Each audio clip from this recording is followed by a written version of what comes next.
How's Look it at that. going, guys? There we go. We are live. I am Dave Foralege Moore, and I'm joined by John Herfritz. Did I say Her it right? Fritz, Herfritz, Mr. Fries is, Mr. I guess, Fries. more American. That's right.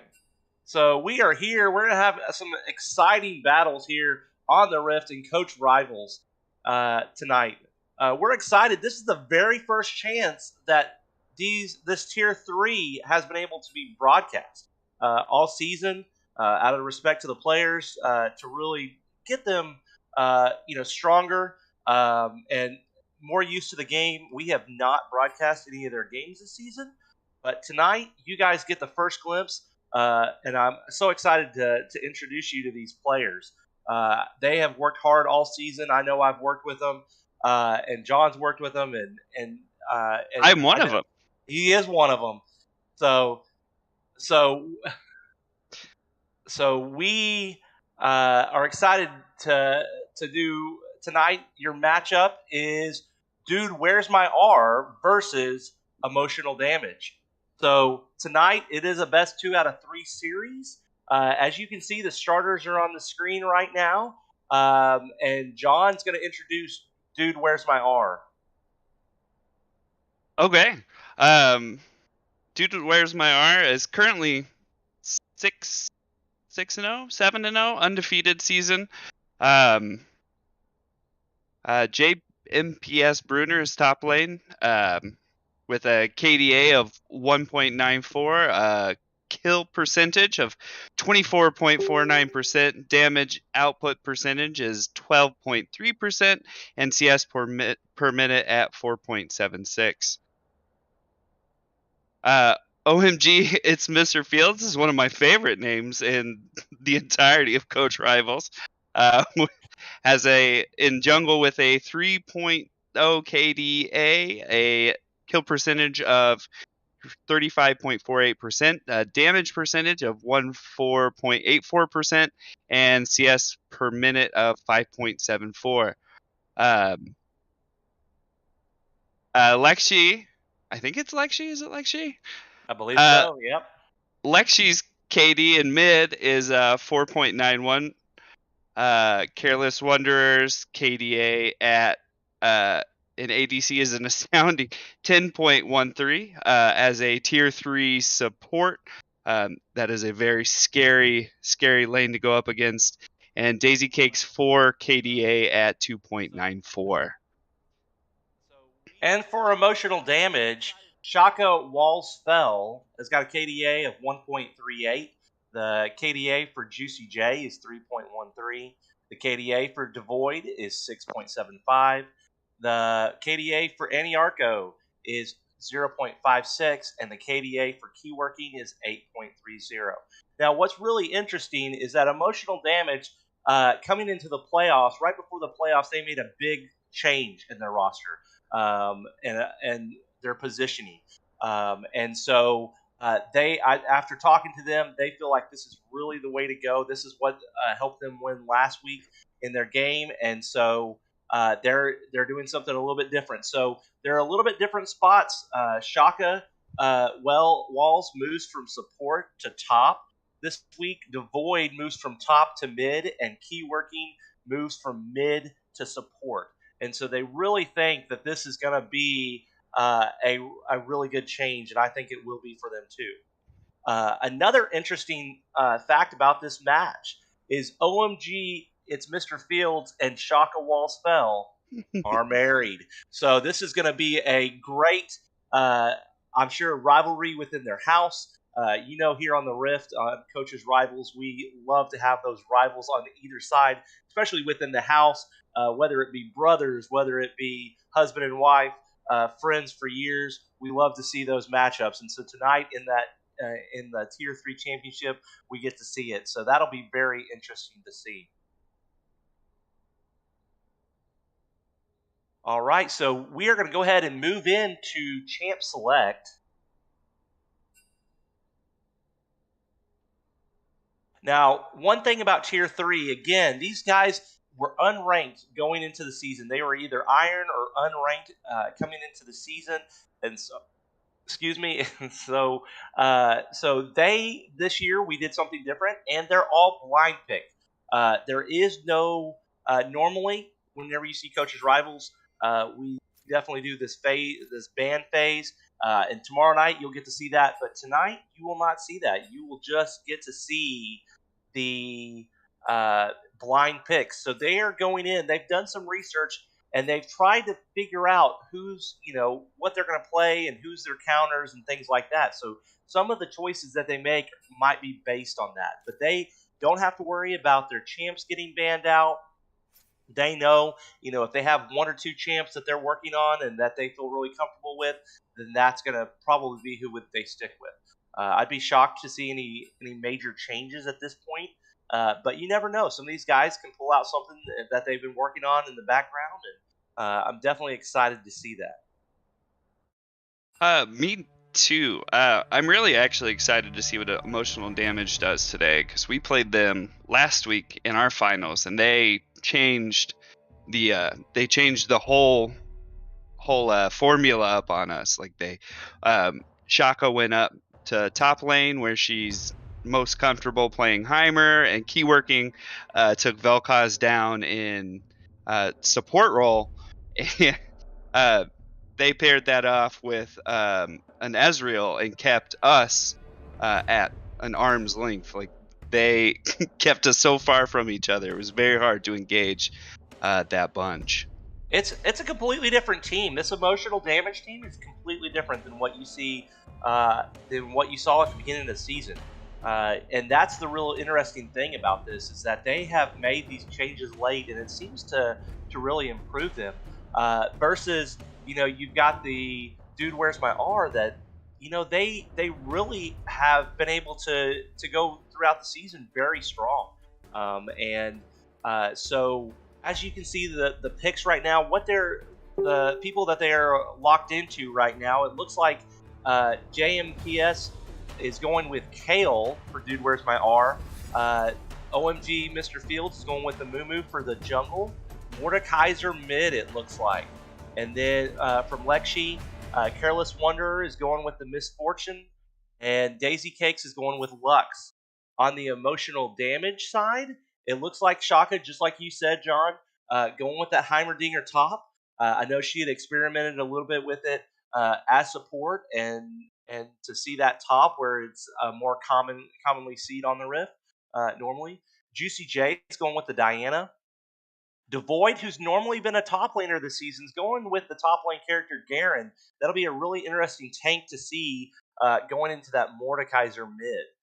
And then Annie Arco rounds it out with Ziggs and Keyworking, like you said, John, on her Vel'Koz. That is one of the strongest Vel'Kozes I've seen. Go ahead. Sorry, her little T shot and her combo of her abilities is just, it's insane. It's she doesn't miss. She doesn't. She'll get you over that wall with that T shot, and it'll just poke out both sides, and it doesn't matter where you are, what you're doing. She'll get you, and then the follow up with her ult, the massive laser beam thing. Yeah. I'm going to apologize right now. I don't know the names of abilities, so I'm going to describe them to the best of my ability. But she is a geometrical trigonometry sniper with Vel'Koz. And one of my biggest favorite stats about this team from the entire season is that Garen and Keyworking, Devoid on Garen and Keyworking on Vel'Koz, they were unkilled up until the 4th week of the season. Wow. They had zero deaths up until after the 4th of July break, which is a huge place to be. Exactly. And so that they're going to be two things of strength. They're like two pillars for their teams.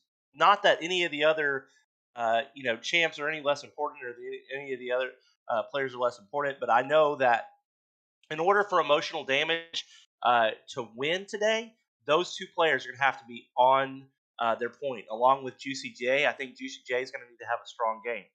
You look at Dude, Where's My R? And it's the same thing over there. I think Mr. Fields is going to have a really good day on that Amumu. He's got a lot of CC, a lot of lockdown.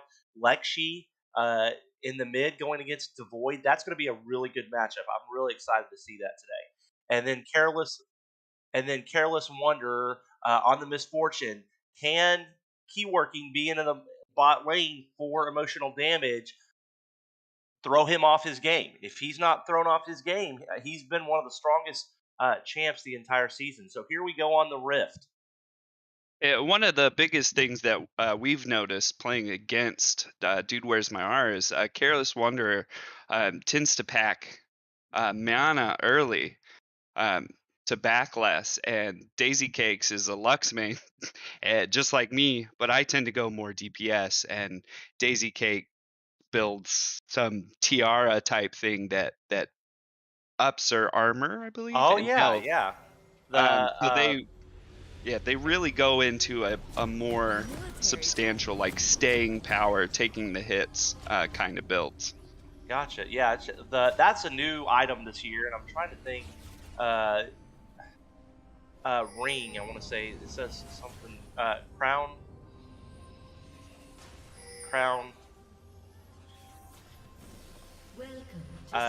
So that definitely is something that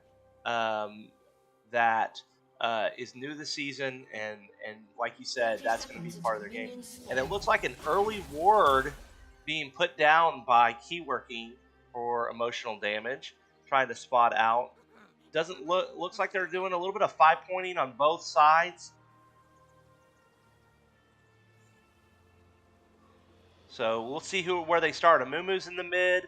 It looks like the Juicy J's Diana has did I'm guessing put some vision down, and now it looks like she's going to be starting on the on the red side for Diana, and then it looks like Amumu normally goes blue. We'll see where he goes. He is leaning towards that blue. As you can see, that Mordekaiser in that early bush here.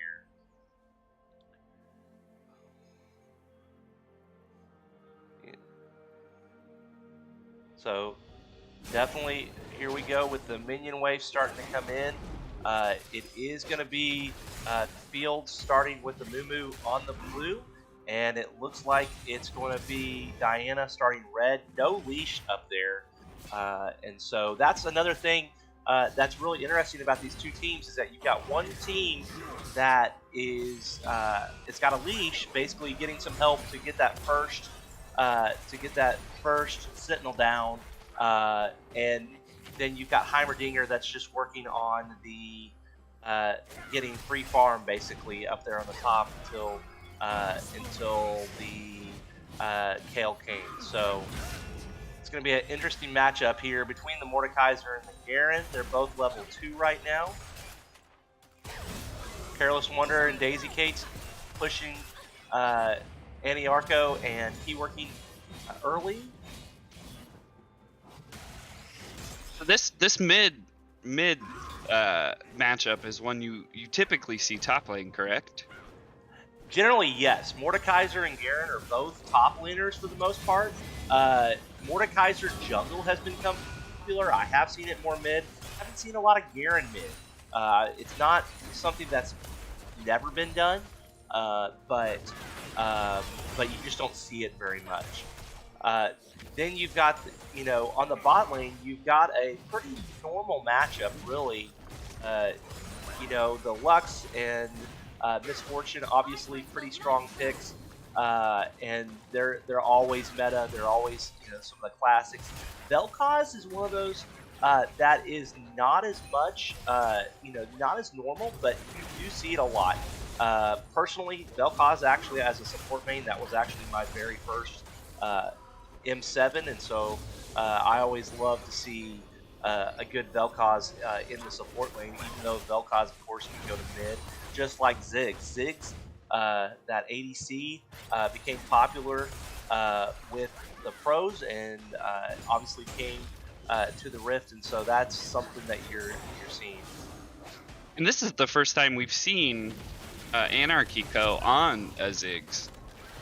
So that's going to be an interesting. Probably a Ziggs altogether in Tier 3. And first blood goes to Key working on the Vel'Koz, getting the Amumu. So first blood at about 4 minutes. Diana and the Vel'Koz looking to come down for the early gank here. Careless Wonder trying to run back. He does get away. He uses flash, but is able to get away. So great use of that flash right there for Careless Wonder. These Titans right here in the mid, this is going to be it all night right here, I've got a feeling. So spinning to winning in Death Realms. That's right. It'll be very interesting to see that matchup. I believe it's pretty even. I don't think one is a counter to the other. I think it's just kind of a mirror effect. I think, maybe somebody. I know that Lexi is known for his Ahri, and so maybe not choosing the Ahri, expecting Garen to go with that. And with just a sliver of health, Lexi is able to survive that ignite by Garen. Wow, just right there on the fringe of death right there. So we have an early 700k lead right now in the favor of emotional damage, but as you know, that's really nothing here on the Rift. So 700 can be easily swung at any time. You get one good objective, and there you go. Looks like the Amumu is getting the Rift Scuttle in the top lane.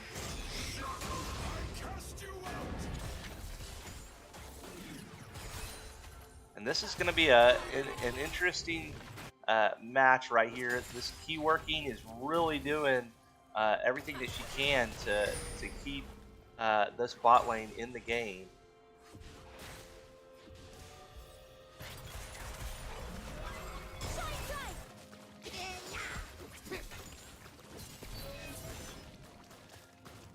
Now this Kayle and Heimerdinger top's going to be a really interesting matchup. I don't think I can ever remember a time that I've seen a Kayle and a go against a Heimer. I know Heimers are very annoying to play against, especially if you get them fed here. The Kayle is just a wait and scale game. Gotta get to that level 16. Yep, as soon as you get to 16, it's pretty much over. So this is a comp that I feel like emotional damage is going to really... Oh, we got the... So close again, Lexi. He pulls it out again with a sliver of health. The R coming out by Devoid, but not enough. So I feel like our mid laners are going to be going at each other just back and forth all day, all game. Absolutely. Yeah, this is going to be... they're both very talented players, and so it's going to be very interesting to see what they do.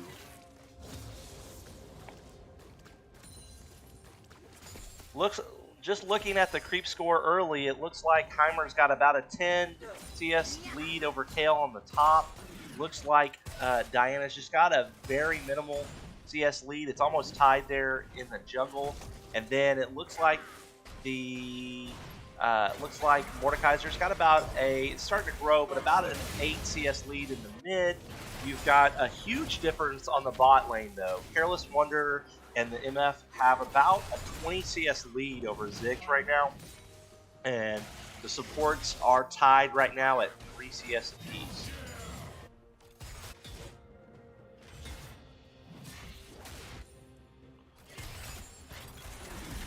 Be interesting to see the ganks from these junglers and see. We already had one gank, and that's the difference right now in the game, in the score. So, ooh, this could be. Lexi's gonna back off as Devoid goes to the tower. I'm not super well versed in the two junglers they're playing. Amumu's more of a stop and stun and beat him up, and Diana is more of a glass cannon. She's quick, gets in there, does a bunch of damage, but if you stop her, she kind of gets cut down pretty quick. Exactly.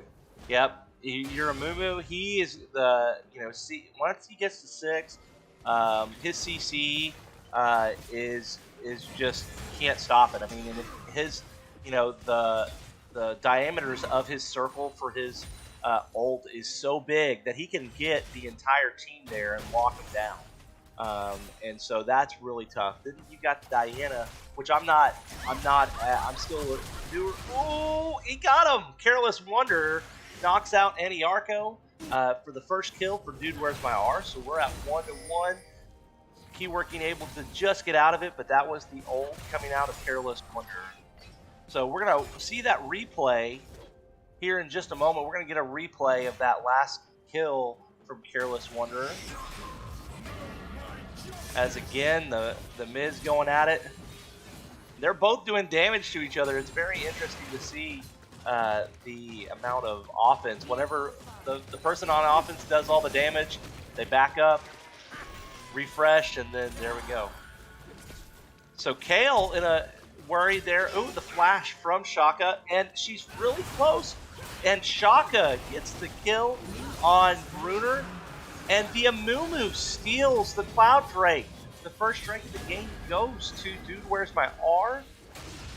And it looks like there was a kill there. Juicy was killed at the Baron pit. Or I'm sorry, at the Drake pit. So the very first one is going. The very first one. It was a Cloud Drake.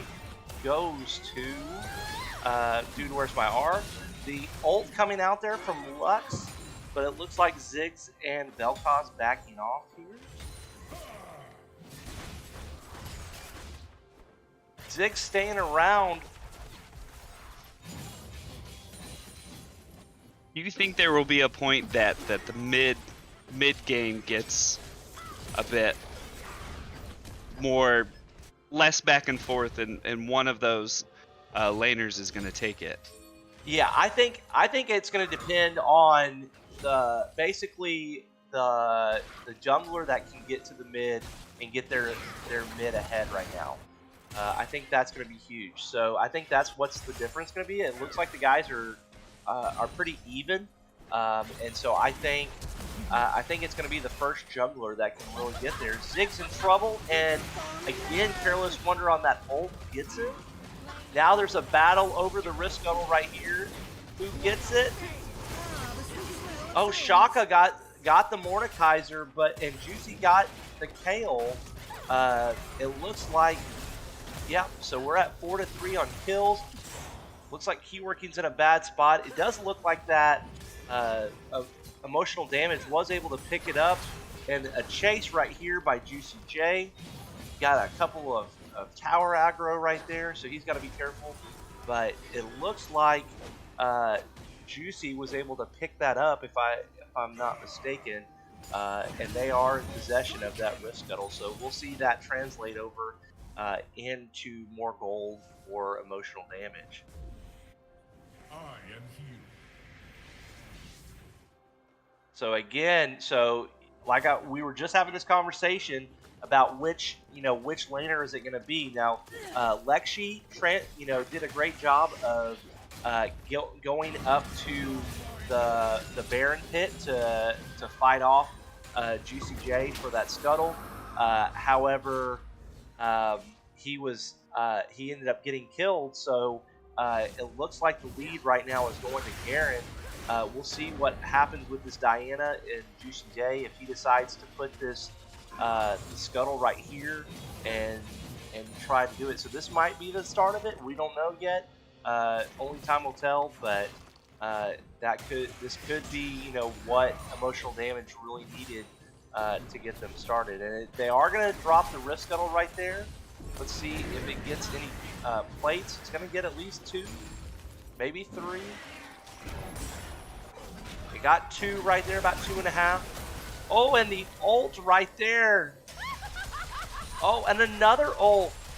And this time he gets out of it. The Ziggs gets out of it. So he barely scraped away.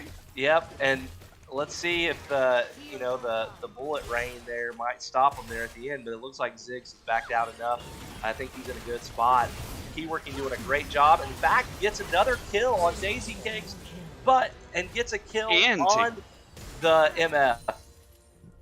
Man, that Keyworking as a support, I think she's got 3 kills on her right now, and she's doing a great job. She's working, and that's going to be huge.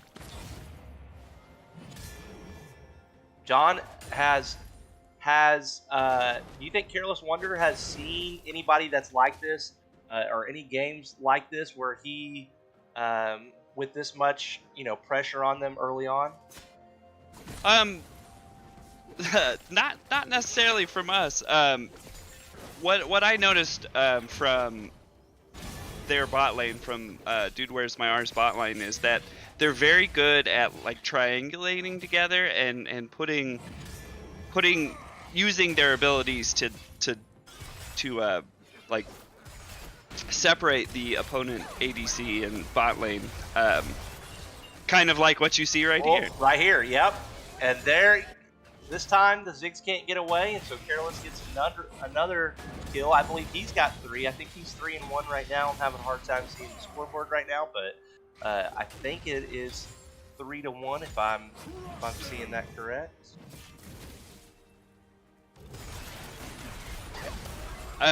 I think the big thing that Emotional Damage is bringing to the table right now is the range with Vel'Koz and the range with Ziggs versus other champions that we've seen them verse in the past. They can kind of keep them a little more at bay and do a little more damage. And like I was saying, pre-game, Keyworking's ability combo with that Vel'Koz is just incredible.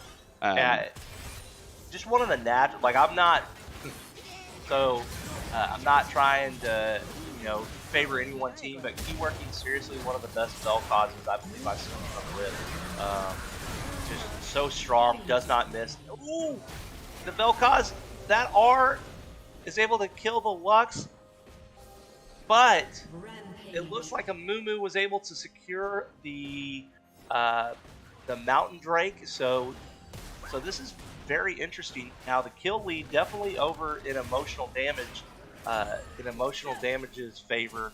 However, as you can see, the Drake 2-0. So emotional damage is definitely going to have to start making that a huge priority, and maybe even bringing down Heimer or Garen to that fight more, just to secure that, because now 2 more Drakes and you've got Soul, which is a dangerous spot for emotional damage to be in, to get that over. So, and it looks like it is going to be an Infernal Drake too, so a lot more damage as Keyworking trying to get out. The Vel'Koz cannot get out there. Careless Wonder gets it. Shaka gets a kill there on the top. Lots of right here. Diana close here to the Mordekaiser. Lexi gets the Diana.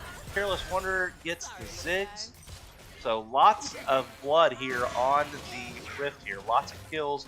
That first 7 minutes were really slow. I think there was only 1 death in the first 7 minutes, and the 10 minutes since then we've had 16 more. So and it looks like Shaka Walls Fell just got the first tower. Yep, there you go. So that'll be good gold going over there. Now what's interesting, even with the Drakes here, the gold lead is going up in emotional damage's favor. Right now they've got about a 2,000 gold lead, which is still nothing for overall. That can swing either way, but it's starting to distance themselves a little bit more.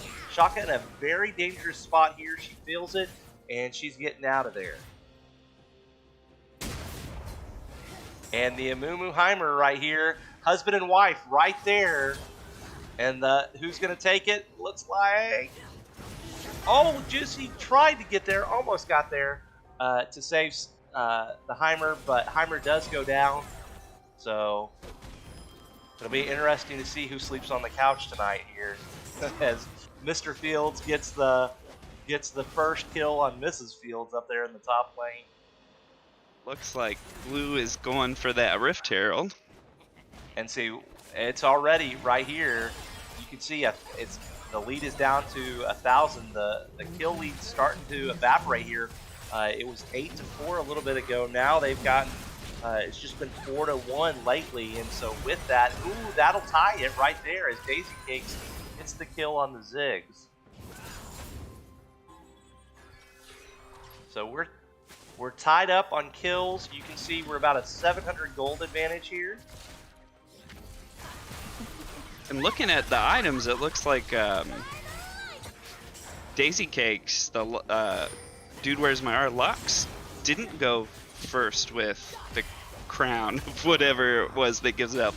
They went with Shattered Crown, the boots of penetration. Interesting.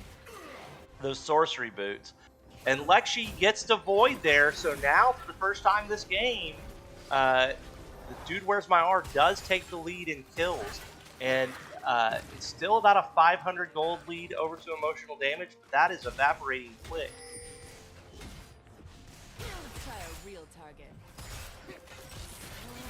Yeah, the only itemization I can really talk about is Lux because that's who I play. But it looks like she's building Crown of the Shattered Queen. That's what it is. Crown of the Shattered Queen. Looks like she's building up towards Ludens. Yep, and that'll give them a lot more damage. And they're going for less protection, which is interesting versus that Vel'Koz and that Ziggs. Yeah. But choosing instead now. You can see that Heimer has come down to start working on the turrets down there, but Kayle getting a free tower, it looks like, up on the top, very close here. And the gold lead is still very, very close here. BMF and the Heimer going at it. And it looks like Diana versus Kayle. Kayle puts that ult down. Looks like Ziggs is rotating top, but Heimer and Vel'Koz staying bottom, and Juicy gets the kill on Kayle to tie it up. To tie up that kill, and you can see right here, you've got 10-10 here, and it looks like a battle on the mid right now. Mid and bot. Yep. And it's interesting. That Drake is up. And this is the first Infernal Drake, and again, emotional damage is down 2-0 on that Drake. So this will be interesting to see. You can see both junglers down there. It looks like that that emotional damage is starting up. It looks like Keyworking's playing a little defense right here, trying to keep those two on the bot, but we'll see what happens right here. Mr. Fields and Amumu trying to get that, but it does look like they did get it. They secured it, so emotional damage gets their very first Drake of the game.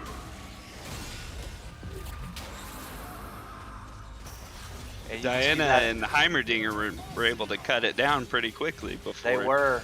Lots of with damage. that Vel'Koz defense back there. Ooh, this is. Can he get out of it? He was able to survive the ult. The Garen was able to survive the ult. Ooh. Oh! They're both able to survive that. That was pretty impressive right here. Let's see what they can do. Ooh, and the Diana Juicy is able to take down the Mordekaiser here. This is an interesting little thing. Oh, look at that move from the Amumu. That was a pretty impressive move using that. I don't even remember. Blast Pod? Blast Pod, yeah. That was a smooth move. Working right there to survive. I thought she was going to be dead easy. Surviving that those ults, misfortune ult and a Lux ult, right at that same spot is tough to do. Oh, for sure. They both survived. I was very impressed. They were dodging wrenches, like they were dodging bolts. That's right. You can dodge a wrench, you can dodge a dodgeball. You can dodge a Lux ult. That's right. So it looks like the Kayle was able to knock down the first tour, but it looks like Shaka has returned to the top lane. and pushing back on the Kale right there. Looks like the Diana is out of position, but the MF right there going to back her up. It looks like Garen is swinging Look down. at that. Oh, Shaka just poured into Kale. They really need that Kale to scale in this game, but Shaka has done a great job being able to hold her down. This game and a Ziggs ult's coming out. Ooh. Oh, look at the Zanya stopwatch, right? And oh, it was. He dies to tower, so Juicy gets killed right there. And that Ziggs, I think, just took that bottom tower. As you can see, Mordekaiser and Garen still fighting it out. Yep, they took that bottom tower. So very interesting here. You can see weren't able to get a kill there, but get the tower. They did lose Diana for it. So both teams doing a good job on turrets. You can see currently that Emotional Damage has the lead on turrets. We're tied on kills. This is still anybody's game. This game is very close, and in fact, for the first time this game that I remember, the Dude Where's My R actually has 1,000 gold lead right now on Emotional Damage. That they do. Dude Where's My R is showing a significant CS lead, most notably in the bot lane, 155 to 64. Yep. Yeah, that's huge right there. I mean, you gotta think. I believe it's like 15. Ooh, the Lux ult misses there. They're able to get out. Oh, and Keyworking does get the Lux there. Got to be careful on the MF, but yeah, I mean, I believe it's 15 for every 15 CS is like the equivalent of a kill. Oh, and MF uses her ult to get both the Vel'Koz and the Ziggs. With some help from the saddest mummy of them all. That's right, sad boy mummy. Now we're gonna have a contest right here about who's got the better skins. I'm one of those people that I really like the skins, and oh yeah, for sure. Well, there's a B skin on the side of Emotional Damage, and I think that pulls more weight than most other skins do. Oh yeah, for sure. But the Lux is not rocking the Lux Beat Saber skin, the Dark Cosmos skin. So yeah. The old skin over Careless Wonder is rocking the expensive skin there for the MF. So that's an interesting one. That's it looks like Mort is teleporting top. Ooh, yep, trying to prevent that tower. He's going on Diana. The tower does go down. Diana, though, again, another Zanya's here. Can they survive? Cannot get out of that, but they do knock another tower down. Shaka looks like she's retreating right now. Did her job, but the break looks like it's about to go over, and it does to the blue team. That is and Dragon another Point kill. Point. That is. And Keyworking in a bad spot and cannot do anything there. She was surrounded, and so she goes down again. And so we've got 3 deaths right there. Looks like the Garen's backing a 2-kill lead in the favor of Dude Where's My R, a 2 Drake lead as well. That gold lead is starting to get separated. Right now, Dude Where's My R has a 2,000 gold lead. Towers right now still 1 in a lead. You got both Heimer and Ziggs on this team, on the Emotional Damage team, which are known to knock down towers. So, so they're doing a good job of that. But it looks like another tower is going to be going down here shortly. Oh, trying to get just not enough damage right there, but they do get the Amumu. It looks like Garen's going to clean up the Kale. And so, again, back and forth. However, the Diana does go down, so Dude Where's My R still has the kill lead with 1 here. It looks like the Mordekaiser is up, pushing that top tower. It looks like Keyworking in the Vel'Koz is going to be looking to counter it. Garen, it looks like MF and Lux trying to come mid against the Heimer and Garen combination here.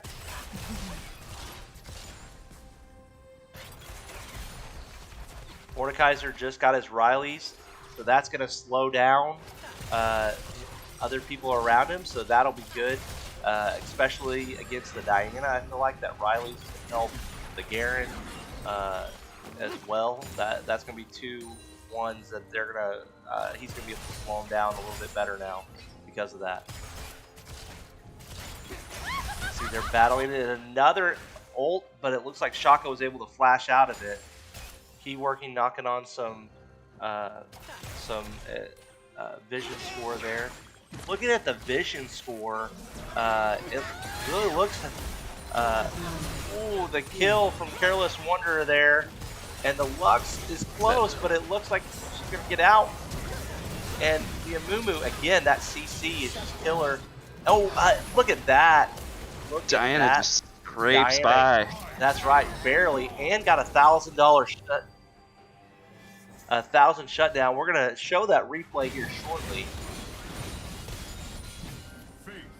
and you can see where it starts out. It looks like the Heimer is running low. The Lux ult, they do kill the Heimer first, but then here comes the Diana working on that Lux. MF distracts there, but you can see half health, and Juicy J goes in really close, but is able. It looks like he pulled out the smite there in order to get him, and then you can see Garen coming around with his ult in order to do that. So just a great combination right there of 3 strong champions right there in the mid. Can Keyworking survive this? She's in the ult, it looks like, from Mordekaiser. Oh no! But she now backup now. Surrounded, yeah. They're not going to let them get it for free, and so they're able to get that kill. We are back tied on kills. The gold lead has changed over to emotional damage, but it is very, very close. Still 300 point gold, and that'll do it right there. With Diana going down, but now we're tied, and so but they look like they're trying to clean up, and the Ziggs runs into the ult. He's not able to get away, but that might have been what saved Shaka to get out because they focused him. So 50 health on Shaka, able to survive that. Very close. Only 2 deaths this entire game, and with the exception of the Garen, it looks like tied for second right now with Careless Wanderer. But Kale's able to knock down that turret. They're making it a march right here. But Garen right now on that Kale, he's got 3 people around him, and it looks like there's a ult or a teleport coming in from the Mordekaiser. He's trying to wrap around. Very smart idea right there, but they weren't able to do it. But now he's got a Mumu, that CC. Let's see what happens here. They've got emotional damage. It's got to be careful, but it looks like they're going to back out. It looks like Dude Where's My Arm's going to back out. They have grabbed about a 1,500 gold lead here.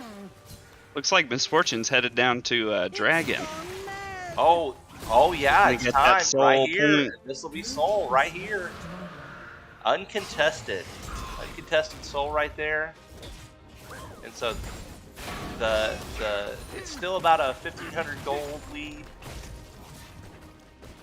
But this time it's Dude Where's My R. They were just trailing just a little bit ago, but that's what happens to the Rift. It takes 1 or 2 big plays and it changes everything. So what does Soul do for the team that gets it? So basically, Soul gives them more damage. In this case, because it is the Infernal Soul, it gives them more damage. Oh, and that wiped out 3. Can the Diana is able to get a kill on the Mordekaiser. That was very close. But basically, the Infernal Drake is going to allow to have more damage.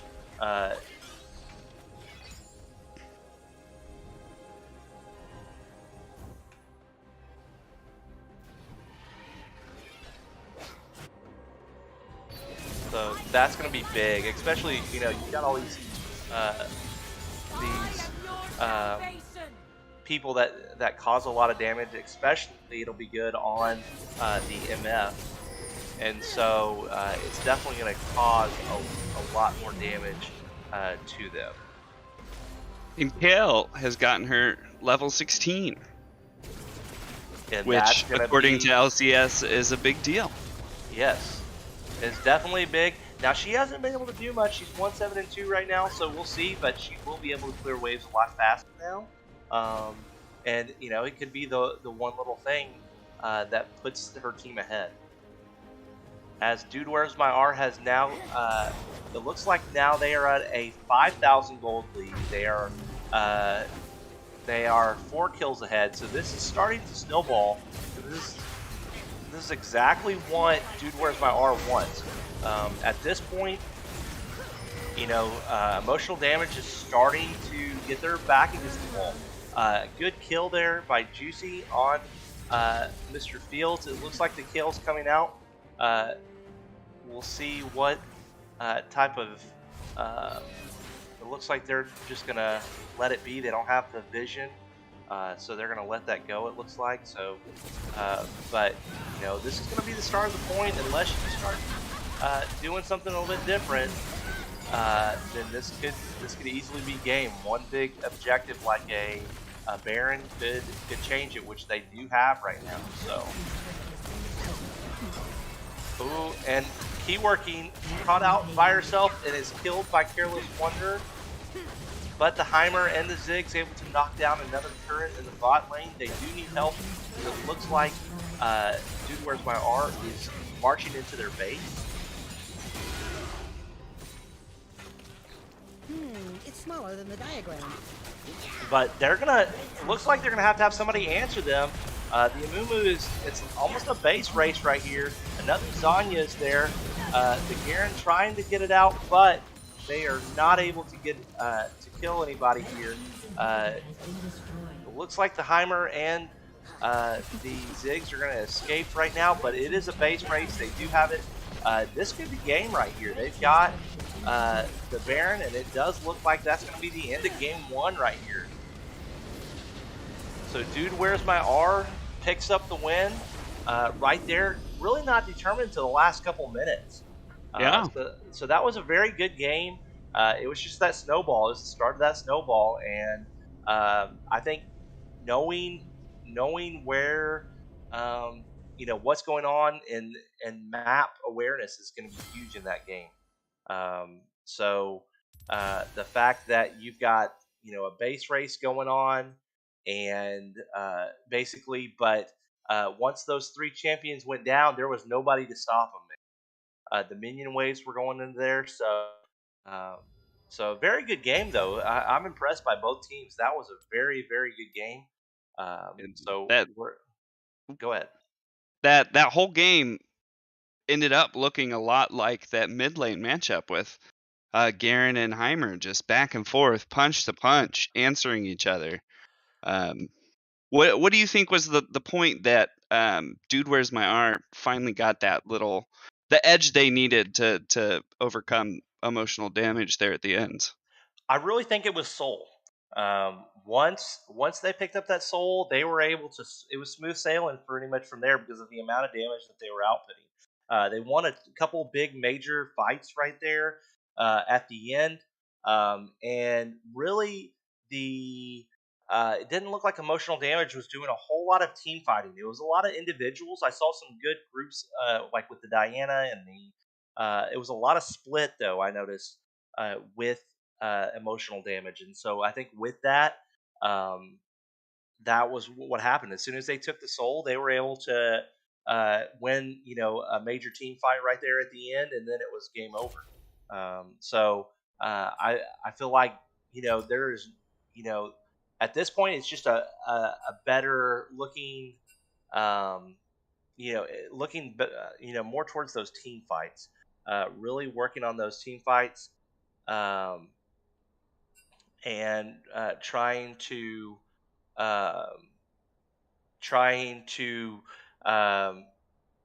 figure out when's a good time to do that. Like, when's a good time to team fight? When's a good time to push towers? I wouldn't suggest having two people on those towers, because I think basically, you were getting towers left and right, which was great. However, you left an entire base open, and so that's just something part of the learning process. I don't And want this to tier 3 is a learning league. exactly, and I don't want to say anything because they all played very well. This was a very good matchup. Um, so so this will be interesting. It looks like Devoid is going to go back to top lane. So that you feel like that's going to make a difference, where we won't see. It looks like we won't see that Garen and the Mordekaiser matchup in the mid. Do you feel like, John, that that's going to make a big difference into game 2? To be honest, I don't know. I don't really know this game well enough to know that if Lexi goes Mordegan and Shaka goes Heimer, what that's going to look like. I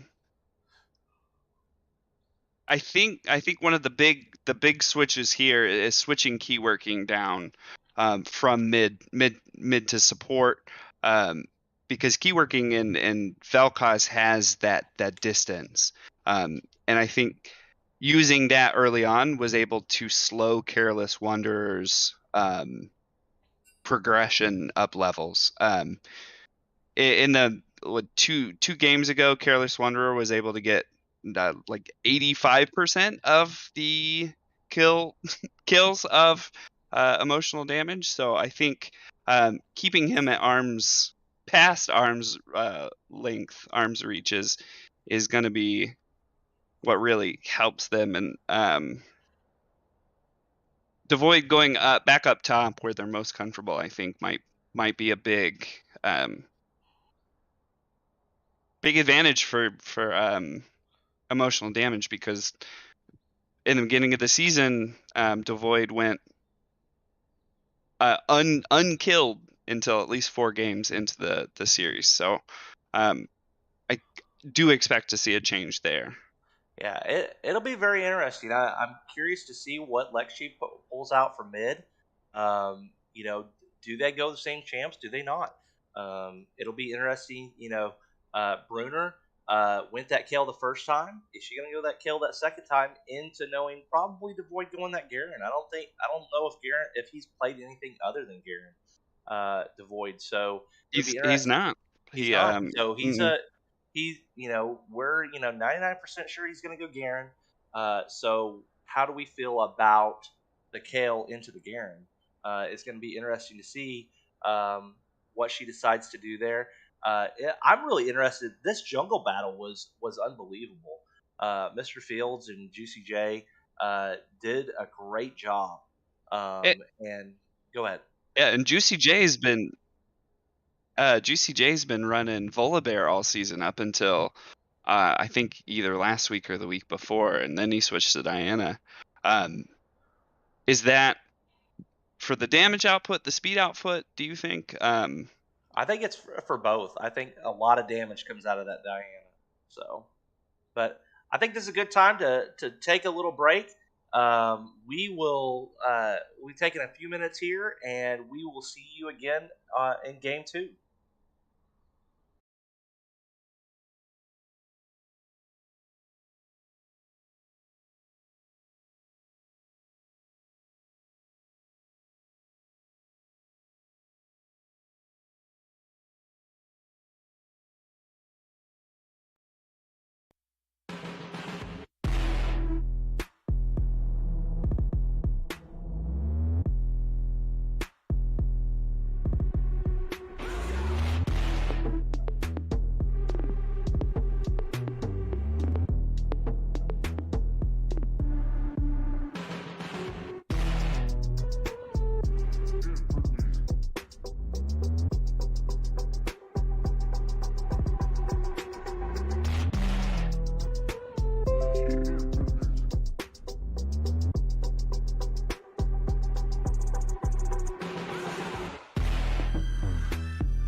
A interesting round two matchup here between Dude Where's My R and Emotional Damage.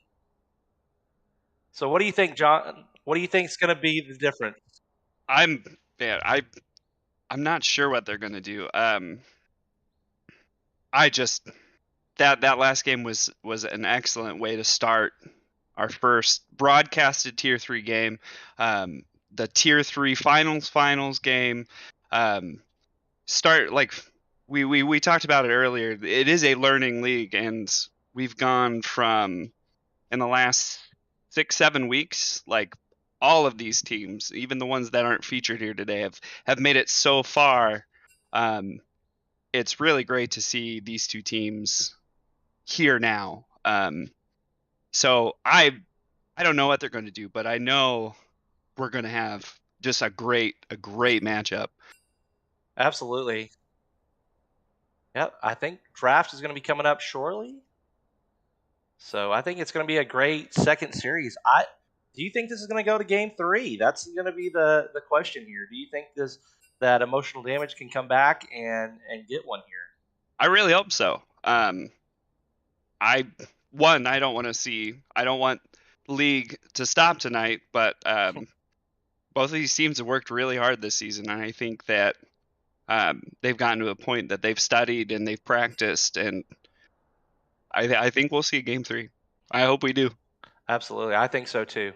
I think we're going to be able to see it. I think emotional damage is going to make some changes. They've made a couple of changes, and so I think because of that, I think it'll be interesting to see if they can, and if they can capitalize on that and come back for round 3. Like you said, I want as much league as possible tonight.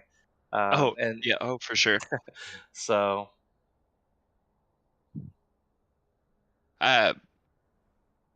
So this wouldn't be the end of the tier 3 season. Can we talk about the All-Star game now? Is that something we can talk about now? Yeah, we can talk about that. We can talk about that.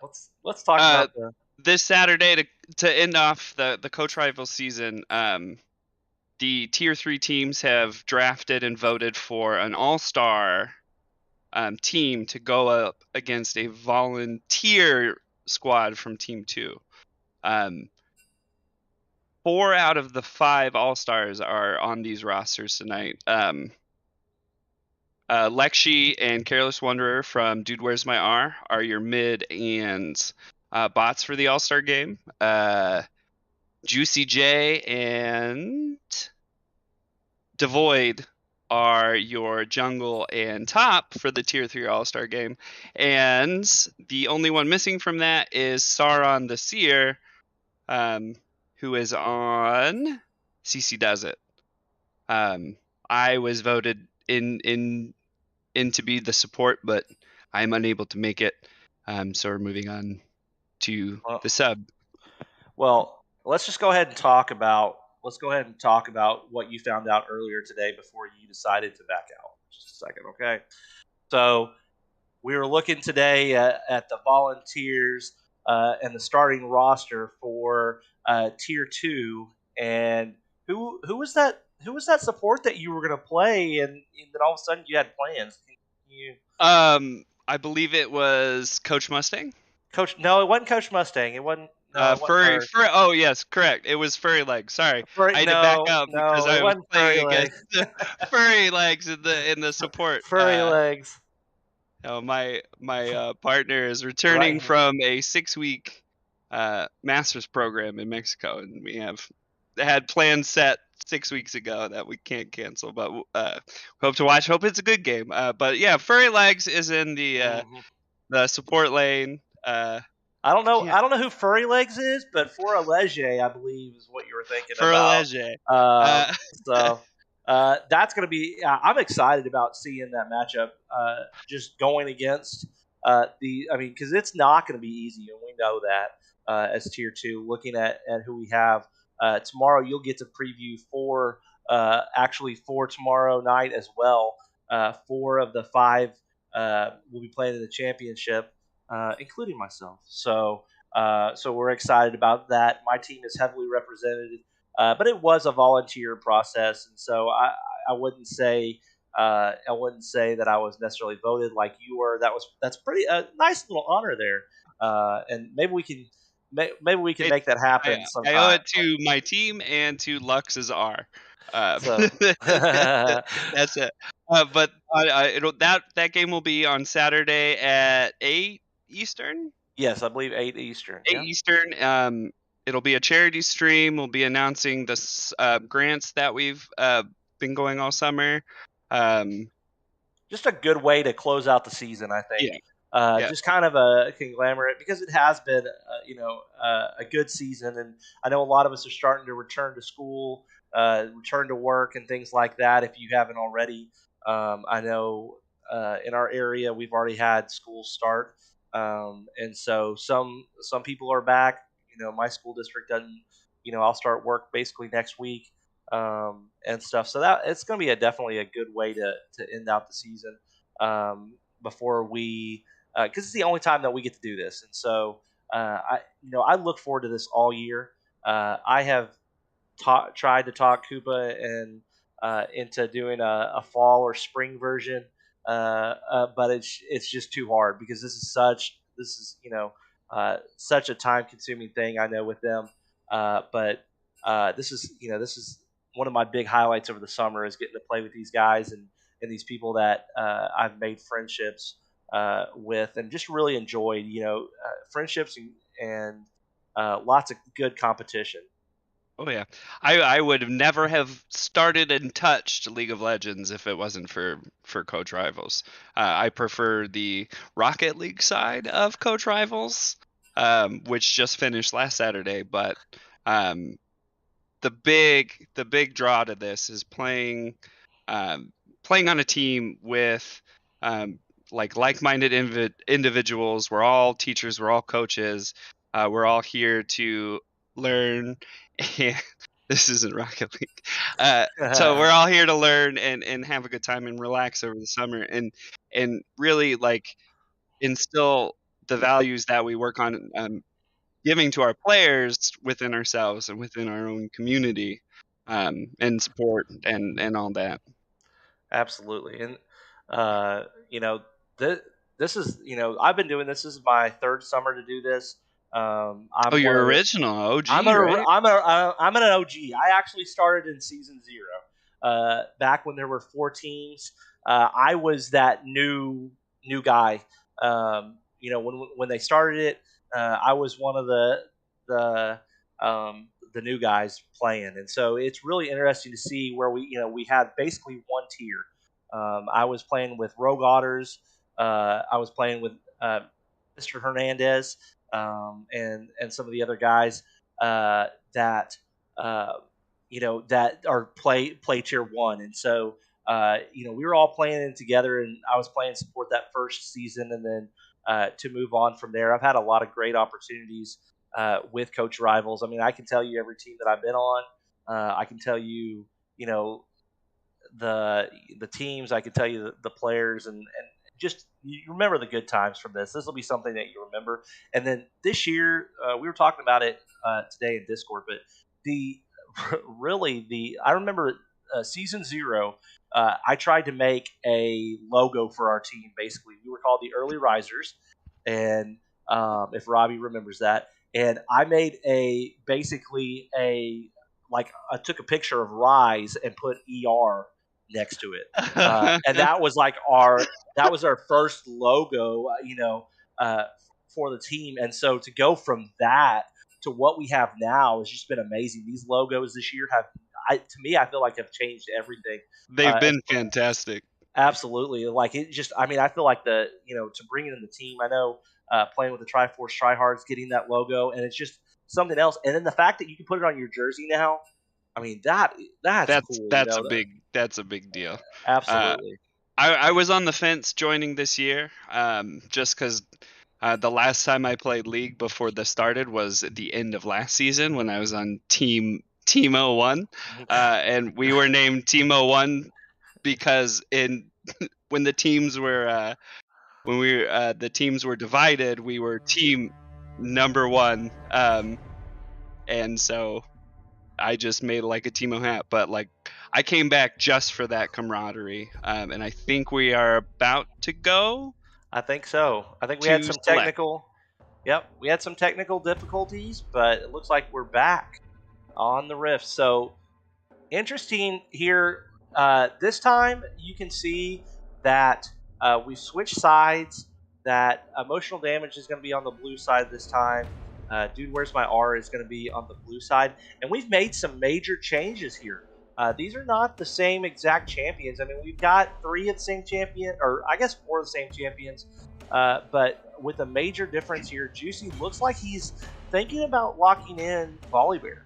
That would be a very interesting change, like you said from before. Do you like that change? Do you like that change into the Volibear over the Diana, or do you feel like... Sorry. I don't know if you can hear my dog. Volibear is definitely a tougher, tankier jungle, and he still has the potential to output a lot of damage. I am terrified of Volibear. He can do some real damage. for sure. Whenever I first got into the game, he was more of a top laner, but now with his rework and everything, he definitely one of the top ones. And the scary part about Volibear to me is that they nerfed this guy. There were some major nerfs that came on this last patch or the patch before that I thought would really kind of bring him back down, but people are still selecting him into these nerfs, and they are still doing surprisingly well. So I'm excited to see this Volibear that Juicy has uh, that he has locked in. The rest of the team for emotional damage looks like they're going to be the same. Some major changes over on the Dude Where's My R. It looks like Alawi is going to be changed. Bruner is going to take the Alawi over the Kale this game. Mr. Fields is going to keep the Amumu. And it looks like Lexi is going to go instead this time, knowing that because we did have a change that Garen Devoid has decided to go back top. Shaka has decided to go mid. And so, because of that, you can see that Lexi has changed his champ to Zerath, which is more of to go into Heimer. Mhm. And Zerath has that. His ult is the comet snipe shot, so he could Right. snipe Dragon from mid potentially. Absolutely, it's gonna help him have a lot more, uh, be able to do a lot more damage from further away, and so it's gotta have some range on it. Yeah. I think a big notable change for me, especially what we were talking about game one with the Ziggs and Vel'Koz, the distance that the damage that they can do from a distance and keep Lux and Miss Furious. Misfortune Yeah. at bay. Careless Wonder has switched the Sivir, who I don't have a lot of experience fighting against, but I know that the pizza flying pizza saber sword thing that she chucks can get you going. So Careless Wonder will be able to do more damage at a distance, maybe offsetting the Ziggs and Vel'Koz pick Yeah, and bot. definitely. There, it's going to be interesting because he definitely picking the Sivir is going to give him some more range there. They've got the Sivir's got that boomerang, very high tier right now, top of the meta right now, and I'm not sure what is it her boomerang blade that comes back and forth. That's her Q. Her ricochet. The ricochet is going to be what's killer because now you're going to have to separate Ziggs and Vel'Koz should not be stacking on top of each other because they're just going to end up getting more damage if that happens. And then of course she's got more shield. So I think that shield will definitely help Careless Wonder with the Vel'Koz. So that'll be. I mean, I think it's a good pick into the Vel'Koz. I think that'll make a difference for sure. Now, Careless Wonder was so good on that Misfortune ult, killed a lot of people. So the Sivir ult is not like that. The Sivir ult is more conservative. It's more to get out or to go in, basically get you out to have you go in. More of an escape tool. Your oh no button. Right, exactly. And so that'll be interesting what he decides to use with that. It does look like a 5-point coming out here, and it looks like Volibear put some vision there. Juicy put some vision, is able to see, and you can see the Zerath. Very interesting positions, some very prominent positions here in the river there for Zerath and Lux and Sivir. So Husband wife dance off. That's right. In the mid lane. In the mid lane.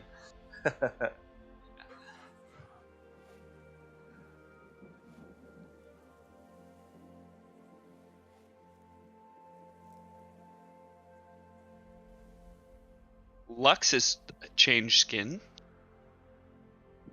Oh, there was a change in skins too. Yeah.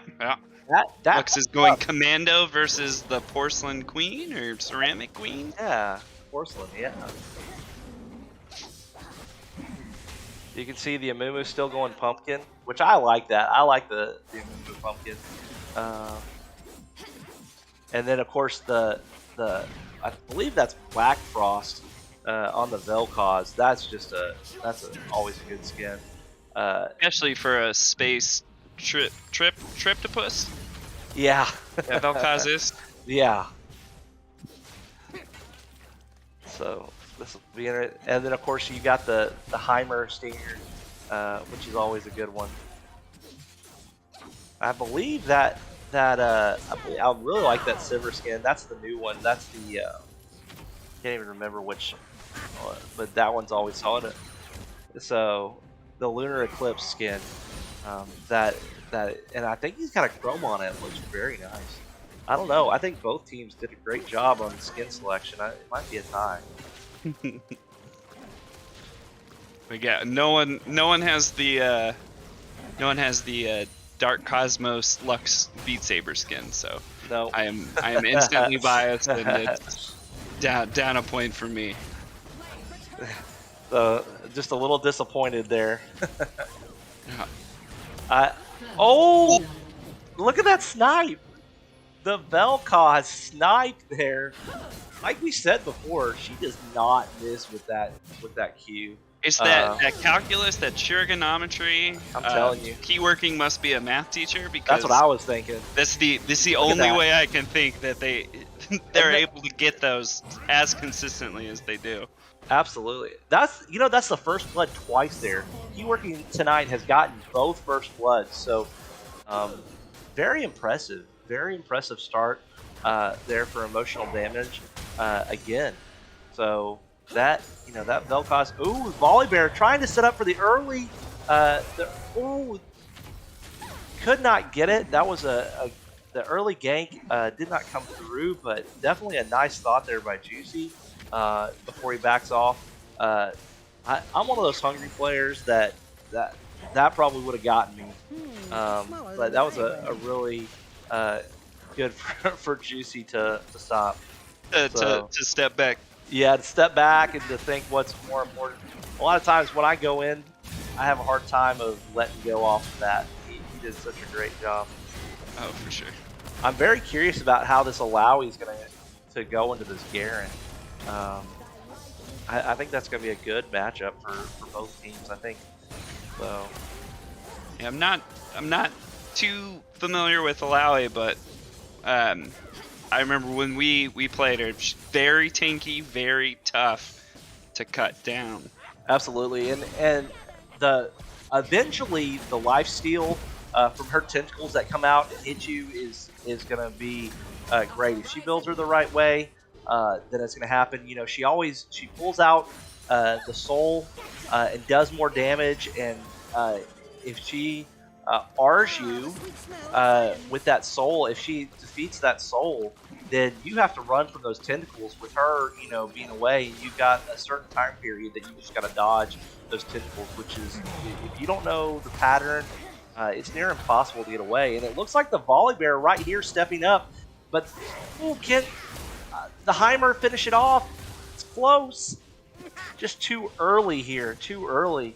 Juicy J again, he is hungry. You can see he got that Amumu very low, but the big hungry bear. The big hungry bear. He did a great job. Now it'll be interesting. Does this set up for the Drake, the first Drake of the game? He's hovering down there right now. We'll see if that translates to an early Drake. It looks like he is doing some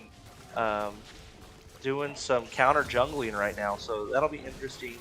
And Amumu goes back top, might not know that Juicy's there, and it looks like he took his romp, took his blue, maybe. If his blue was up, I don't think it was actually, because he had it before, I think. So another gank here from the Volibear, but the Lux, the Q stops him, and he's got he's got both the Vel'Koz and the Ziggs had backed, so it was really a 1-on-2. So a good idea, maybe a little too early, but it was definitely a good idea. And you can see the Garen waiting in the bushes. Spinning to win. Spin to win, that's right. And you can see the soul just got taken out, but it does look like he was able to get away. Or no, maybe not. You can see, there it is, right there. You can see the little tentacles trying to whip him right there. So what does that ability do that Aloy Alawi just did there? I believe that's her R. I believe that's her R. That, I mean, she and I'm not. Oh, there's the kill. The Void gets the kill on the Alawi, but I believe it's the R that has, once she defeats once she defeats the soul, then I believe if she presses that R button, I believe that's what's going to cause it. And that Vel'Koz with so much range. So much range in that, like, now, look Vel'Koz at the Xerath alone. here. The Xerath is coming up to try to counter this, and they might, and they do. They get the Ziggs there. That was a smart move. That's going to be interesting because he was nowhere. He's just in that little bush right there. But now he's taken volley off of the Drake. So that was a very smooth move there by Lexay to get out of there. But they did get Ziggs on there. Heimer right now looking to set up some, trying to get back a little bit here. Got to be careful. Oh, another again, the Volibear. This time, can the Volibear get out the Amumu here in his own jungle? He's chasing him back. Who's got the support here? It does look like the support is on, there it is, on emotional damage side, and Juicy gets the kill on Field. Early game jungle now, as it is, Diana versus Volibear, is Juicy J able to be more aggressive than he was with Diana? I think he's more of a, Diana, I think she has to kind of get warmed up. I think Diana is more of a champ that you really need to get a couple kills on her. You get a couple on kill on her, I mean, she's unstoppable. Volibear, I think he's one of those that is the total opposite. I think he kind of comes in warm, has lots of ganking potential. As you can see, the blue team taking the first Drake. That was the Infernal Drake. But the Volibear is more, and somebody correct me if I'm wrong, but Volibear is more of the, you kind of get that gank early and fall off late. Now, the Ziggs, oh, it's close. And that Sever range. That Sever range and that Boomerang. Not only do you get the damage going, but you get it coming too. Yeah, that would be, I would like to see a replay of that. Here it is right here, as you can see. The Lux tries to go in. Doesn't look like she gets him. Actually, Lux has to back. But then, I believe the Sever used her R, if I see that right. I can't tell. Use that R to get in. So, we talked about how it's kind of that oh no button, but he's also using it to say, hey, I know that Vel'Koz is not there. I know he's alone. I can go ahead and just take this, take this in, and that's what he did. As Volibear has found the Xerath. Can the Xerath get out? Oh, that's a big bear. That is a big bear. Trying to sneak up and grab that Rift Herald. That's right. Caught Chanlin.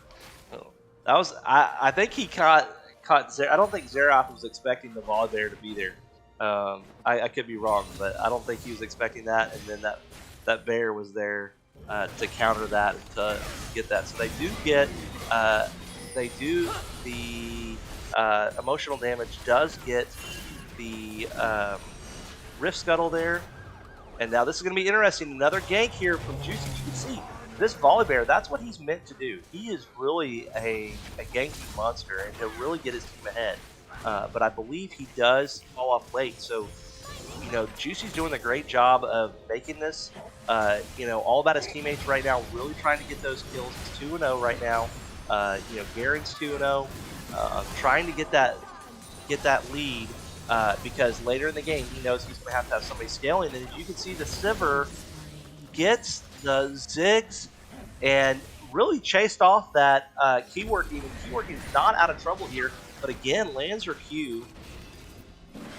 I mean, we were talking about it earlier about that geometry and the Careless Wanderer on Dudes vs. My R and Daisy Cake being able to, like, here it is, able to like corner off their opponents using their positioning, but with key working in that Vel'Koz, they're a level 7 mastery on Vel'Koz with like 200,000 points. They are a fend them off and cage them up just on their own. Right. With those, with whatever that T-Blast is called. That's a good question. Yeah, the Q on that, you know, as a former Vel'Koz like main, I should know this. I just know Q, but that is his Plasma Fission is the Q. His R is the Life Form Disintegration. So aptly named for a space. Right. Space Cryptopus. That's right. And Archieko's left in the bot lane again with that Sivir chasing with that distance. Like, that was another good choice from Careless Wanderer to switch to get that range that Sivir has. For sure. Oh, and Shaka goes down. And yeah, we're gonna see that replay, I believe, where you've got the Ziggs goes down right here, and then you've got Volibear coming back up.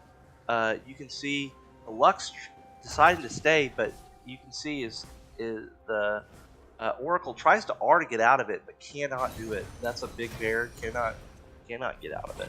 So that was a great play there by Juicy. Great awareness, using his resources to get that. And the Void gets another kill on the top lane there. As you can see, Juicy's on fire this game, 3-0. But then again, you got Careless Wonder, that's 4-0. So,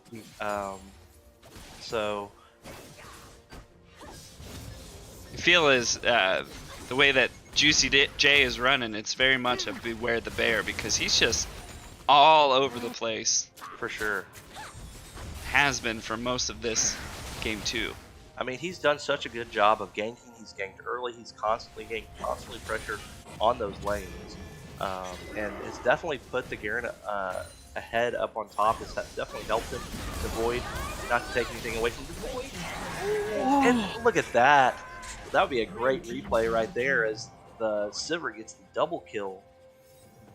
And it looks like Lux is building Ludens again this game instead of the crown of the Temptress. So they both come in right here. You can see Lux does a great job, and then you can see Qs them both, and then Rs them, and then right there the Sivir on top. They couldn't move, they couldn't do anything, and just for added damage there, didn't even need her W there, but put it down. So they were not getting out. That was a great play by both Daisy Cakes and by Careless Wonder.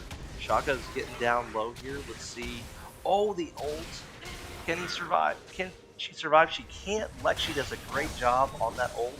And this game has changed around. That's 3 straight kills there for dude, where's my R? And the Hex take at the There's UCJ running in. There's right there again. In a big bad bear. And he gets it. He gets the kill on Xerath. Can he get out? No, the shutdown. So Xerath's gonna get that shutdown gold. Xerath's 4-2 right now. So Lexi is that's nothing to frown about right now. 4-2. You know, great pressure right there. So, ooh, the plasma rate. Can they get it? That was so close. Did not get it. And the difference right there is itemization, because you know if the Vel'Koz has the wing injuries and the burn, then Amumu's dead. But because she just didn't have the burn right there, couldn't do it. But Looks like the Alawi goes down again, and the Ziggs goes down. Heimer right here on the bot, trying to get him off tower. Looks like the Vel'Koz has gone mid against that Xerath.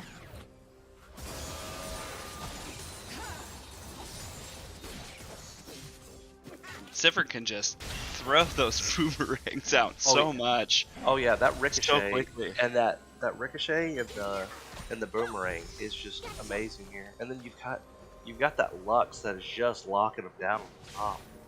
Juicy J trying to get get that Rift Scuttle. The Vel'Koz trying to help here. Nice little battle there. Let's see if Juicy J is able to secure that Rift Scuttle. That's the second one of the game. First one was spent on the top tower. They were able to get the first tower, I believe. Yeah, we're able to get the first tower. Devoid was with the help of that first Rift Scuttle. Looks like they've got the second one too. Let's see what they decide to do with it. They might have put it right here. Ooh, a nice flash there by Shaka. I believe saves her life. Or no, that was the Vel'Koz, I believe, because Shaka's on the bot. But the Vel'Koz did a great job right there of getting out of that. Ooh, Devoid running right into Mr. Fields right here. Does he have the lockdown? Ooh. A great job by Lexi to get Devoid off of his jungler. And oh, Juicy J. Hungry, that's a hungry game. That's a hungry bear, and the ult, but does not have enough damage. It looks like to get off. The Alawi's coming down. Stunned. Oh boy! Oh, Ooh. Daisy cakes, and a nearly even trade. Yeah, and looks like they're gonna get the kill. The Void gets the kill on Alawi there, but as you can see, again, Sivir using her ult to come in on both the Heimer and the Ziggs, and then get stunned there. They do. Shaka gets taken care of, but the ult by the Heimer takes down both the Sivir and the Lux. So a great job, from Shaka. Ends up dying, but and Keyworking gets another one. Looks like they've put that Rift mid, got the first tower. Can they get a charge on another one? Lexi's gonna try not to, but it's gonna be close. Can they get that minion wave out? Oh no, Lexi did a great job there. Keyworking almost got that to do a second charge, but the towers right now are going down for emotional damage, but they are not going down as fast. Dude, where's my R?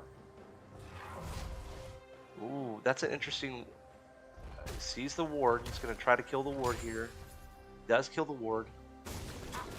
Like he was going for a little back trap. That's right. Ooh, right there you can see the Amumu. Oh, he sees him. This will be interesting. Oh, and the Xerath ult on top. Oh, then he collapses, and that's gonna be a one dead bear right there. So Juicy, a nice idea right there. Just the other team just did a great job. That Xerath, man, he's 4-2 with 2 assists right now. Lexi knows where, great map awareness to know where his jungler was and to help him even though he's far away. And Shaka with another kill gets the double kill on the bot lane. Those turrets are just doing some damage. For sure. And again loses her life for it, but again that's a 2-to-1 trade-off. Well, Heimer's still alive. It was Ziggs that got that. Oh, it was. You're right. Yeah. Absolutely. I missed that. I was thinking that Heimer was bot lane for some reason, not mid. So yeah. So Heimer loses Ziggs, but was able to live on that. So you can see Amumu and the second Drake coming here. Third Drake, I'm sorry. It looks like it's going to be the second one for emotional damage, but it looks like they're going to try to challenge, but they don't. So they're right there though. Can Lexi get out of this? Oh, nice stun right there, and There you go. JSUJ gets him. Oh, but now let's see the difference here. Oh, tries to use that ult on him. Does allow the Amumu to get away. Oh, now you've got a lot of damage coming out from the Lux and the Sivir. But they're going to call that a wash. So Juicy was able to get the kill on the Xerath, but and it looks like the Illaoi had gone down sometime before as well. Now, I will tell you, right now, this game looks like Emotional Damage has got it right now. They've got a 5,000 gold lead. They've got three turrets to 0 right now. The kills, you can see a little bit down, but you can see Key working on that mid tower right now. Garen, I think, just knocked down the other tower, top lane, or is in the process of it. And so it looks like Key working is going to get this for free. Xerath is not going to make it there in time. That's the 4th tower down. The Garen had already knocked down the 2nd tier tower, as you can see. So the only tier 1 tower that's left is the bot lane. And you can see and Key working making her way down. It's going to be interesting. The Garen right there sees the vision. Is just able to get out of there. Oh, the Xerath. Oh, the Xerath, very good with the stun. Knows there's vision around. Wants to clear the vision, but has got to be careful of the Lux here. The Lux is out on her own, and that's going to kill her. But the Xerath, again, that Xerath is just coming in great handy today. We're not able to get anybody on that. And Xerath is using Ludens, which I know as a Lux main is very helpful for those long-range, powerful ults. Yeah, the Ludens and Liandry's are your kind of your two for mages, like Xerath and Lux, your Vel'Koz. Your Liandry's is going to do more your burn, and your Ludens is going to do more of your burst damage. So a lot of damage early, but it doesn't deter it off late. So you can see the Vel'Koz here is going for Ludens. The Lux is going Ludens. The Liandry's, Heimerdinger's got more of the burn on the Liandry's. So 2 Ludens with the Xerath going Ludens as well. 2 Ludens going over there. So it looks like Ziggs is also going Ludens. So yeah, I believe so. So in last game, Vel'Koz went Liandry's. Yes, and so that's an interesting. You know, you look at. You know, generally the burn is good for tanks. So for your bigger guys to kill more health. Oh, and Eniarco goes down to the Lux ult, but you can see that sliver of health on that last turret. Can they defend that? But they are both low health. 53 health. Man, this is so close here. You can see Careless Wonder and another kill there by Devoid. And the Volibear trying to get out of this, and you can see right here there's nothing that Illaoi can do. She's gone now, but here comes the Xerath ult on top of it. Can he get the kill? Doesn't look like it, but that was a good idea. So you can see the Garen making that push for that top tower. Looks like in bot lane, Heimer's just encroaching on me, trying to get that last. And there it is. There it goes. And that's the Heimer. You know, they're sticking her in another lane, pushing, letting these other guys kind of roam and do that. Key working is everywhere. I've seen her roam everywhere. You kind of let the Garen go, kind of doing almost like a 1-3-1, but with different lanes. They're transitioning different lanes. Or maybe a 1-2-2 maybe, where they're taking basically 2 champs there and putting them in one lane, really pushing the power. But you can't do anything with that. You can't. Shaka with that burn over time, you might survive early, but you can see Key working gets the Amumu, and Shaka gets the Sivir.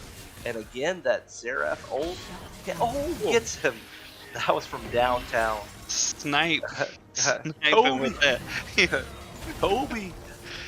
Slinging them across the map. For Spraying sure. and praying. Hail Marys. For sure. Man. And this is going to be, looks like, it's going to be another uncontested Drake here for emotional damage. This is a completely different game. That last game, kind of where we were with Dude, Where's My R?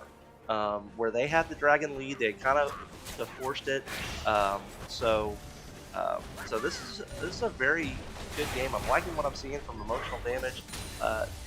So they're able to take that lead in the Drakes. Can they secure it? They're up over 6,000 gold at this point. And 7 kills. Yeah, 7 kills. They've got 5 towers to 1. They've got the dragon lead. They really have all the stats. I'm guessing the CS for the most part. Yeah, the CS would. I mean, even though you've got a Sivir with 161 has over 100 CS. But if you look at, whenever you got a Vel'Koz with 106 CS, that's gonna kind of detour that a little bit. Well, Keyworking entered this season as a mid laner, and she's been spending most of their time in mid lane fighting against that Xerath. When that lane change there started happening, Keyworking was level 9 and now is up to 14, just one level less than Lexi, and they started their mid push 4 levels down. Right. Look at that! Look at that old. Oh, the Sivir! Oh, the Sivir was so close of getting that Vel'Koz. Could not get it out until Lux misplays right here. The Garen is just gonna ult right. That didn't need to ult. She even tried to ult, could not happen. But she just ran in there, and could not do anything out. That's the importance of vision right there. Did definitely try to come in. Obviously had her ult up. As the gold lead has gone into over 7,000 right now, and this has just been, emotional damage's game for the most part. Last game we had a lot of back and forth, but emotional damage just played such a solid game. It's smaller than the diagram. And then they only changed up one champion, so that's interesting. This is a very similar team as last game. That made the Volibear. That was a huge change. I think what Juicy J's done this entire game, this is exactly what we're seeing the results of, because he was able to get his team ahead. So this is very strong here. I mean, the game's not over. The game's not over until the Nexus goes down. So I've seen it where I've seen things get turned around with one good team fight, but at this point, I really haven't seen a whole lot of team fights. We kind of talked about that, how there, that first time emotional damage didn't have a lot of team fights, and this time their strategy is working against them. Oh, the Lux! Oh, the bear! Tough bear. Hey, boo boo! Hey, boo boo! Hey, get a Lux basket. I think one of the biggest things I've seen from emotional damage is it looks like Lexi was able to take down the Heimer. I believe was able to take down the Ziggs as well. Yeah. One of the biggest things I've seen from emotional damage this time around is they've been not necessarily going on team fights, but they have been sticking more as a team and engaging more as a team than they did last game. The Heimer and Ziggs down there, they've been stuck at the hip, and Juicy J's been able to come in just at the right time and put that Volibear pressure on him. The key working. Go ahead. And that's I think that's been a big change this game versus last. Absolutely, and you're gonna see. I've seen a lot of collapses. I feel like I've seen a lot of collapses of the Garen, the Volibear, and the Vel'Koz. You look at them right now. Look where they're at.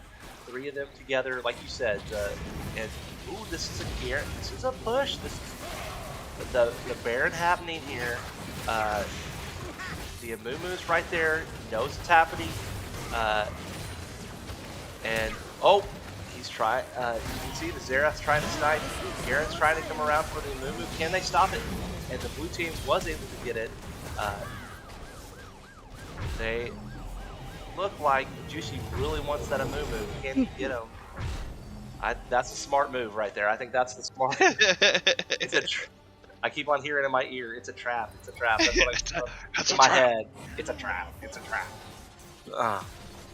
But you can see Sivir trying to make up this ground here. You can see it's 8. That is just the second turret going down for Dude, Where's My R? So it's two towers versus 8. Versus 8, and you're in the base. You've got inhibitors open. You are at Dragon Soul right now, which it looks like they're trying to get right now. Juicy. This is something that they have to have, but it looks like it's going to be like 4v3 right now as the Luba goes to be working, and the blue team just secured the is that Hextech Soul. Oh, it's the Hextech Soul. Yeah, the Hextech. So which is new fairly recently, correct? Absolutely, it's new this season. Since the start of the season, does a lot of damage. So yeah, so that's gonna. I mean, again, it's kind of like the Infernal Soul. Does a little bit different of damage, but looks like they're gonna try to push this inhibitor, get their minion wave. When it looks like this go around, Vel'Koz has skipped Zhonya's and gone straight to the Horizon focus. Interesting. So yeah, so no Zhonya's here. Puts her a little bit more.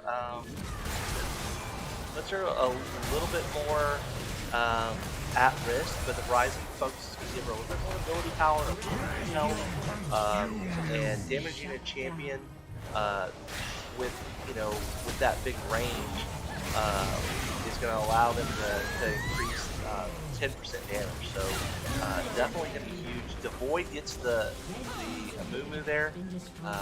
The first inhibitor goes down. Man, this Heimer, this Heimer 6 and 6, but Shaka has just done such a great job taking turrets.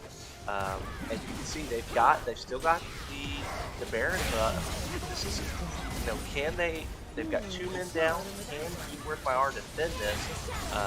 And Lux is close. The Alawi tried to go back. Not even help go back, and there goes Shaka gets the Lux. So they've got 3 down. Looks like Sivir Careless Wonder is about to come out, but there's the Alawi going down. Looks like they're going to knock out this turret, and then you've got your Nexus up. Garen is going to back off. Shaka trying to get it, and here comes. Oh, they got 2 quick kills here, but that turret right there, the Heimer turret, knocking some people, but were able to defend it, but the Nexus is still open. So, that was a solid defense on the side of Dude, Where's My R? Absolutely. That I mean, they've got a lot of work to do, but this is still doable. I mean, that Nexus is not down. I've seen similar positions right here and come back and win, and I will tell you that those were the most gratifying. So, they need to keep keep it. I will tell you that the voltage has actually gone down a little bit. On the side of emotional damage, it's down to about 7,000 now. It was up to about 8,500. But we'll see.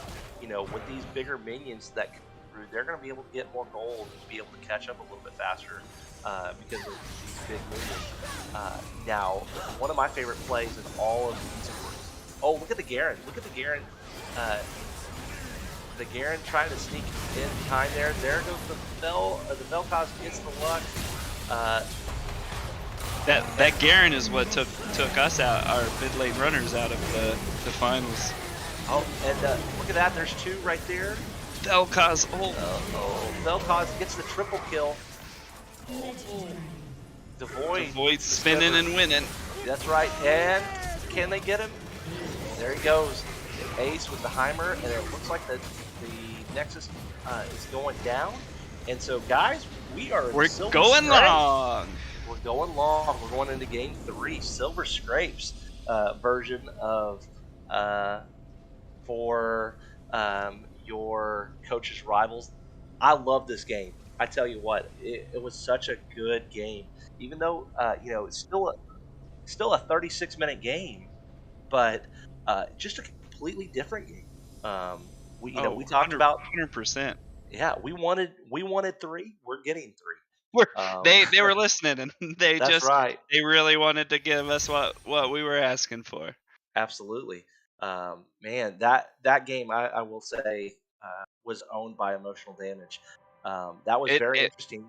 It was, and this was, fun fact, the first game that Dude Where's My R has lost all season. Yeah, that makes it very interesting. So they're kind of reeling right now. So we'll see what happens. I'm interested to see it was all about the changes. I really do think in this game, the changes that were made, they were subtle changes that were made by Emotional Damage. The Volibear pick was huge. Mm-hmm. That Diana, I'm not saying Juicy's Diana wasn't good, because he was good, but it was a completely different champ. It's a completely different way of jungling, and the fact that he could constantly go, and get those, get those ganks and get his team ahead was just amazing to me. That bear was hungry, and he was gonna go eat. That was a like you were saying, a big swing from how his Diana was. Like, even straight out of the gate, Volibear was out there and chasing and getting in those lanes and just causing a ruckus against Dude Where's My R, which they didn't have to worry about in game 1. And when you're rushed and you're frantic like my dog is here, you make mistakes. Exactly. So that was a really good game plan by Emotional Damage. I'm excited about Game 3. I don't know what's going to happen. I'm very curious to see I will say that Lexi's Xerath was solid. He was everywhere. I'd be interested. And that Sivir pick was not a bad pick. Wasn't. And really the Illaoi pick was about the same as the Kayle. So it'll be interesting what she decides to go on. I don't think that one was necessarily better than the other, but I think that Xerath, because he knew that he wasn't going into the Garen, so he didn't need somebody tanky. That was a solid pick. I expect to see that into Game 3 because that was so solid. So it'll be interesting, the Amumu pick. The Amumu had a lot more in the first game than the second game. So does Mr. Fields keep that Amumu and keep that, or is there something else that he's going to pull out? That'll be good to know. It'll be interesting. The Sivir and the MF, I think they're both just as good.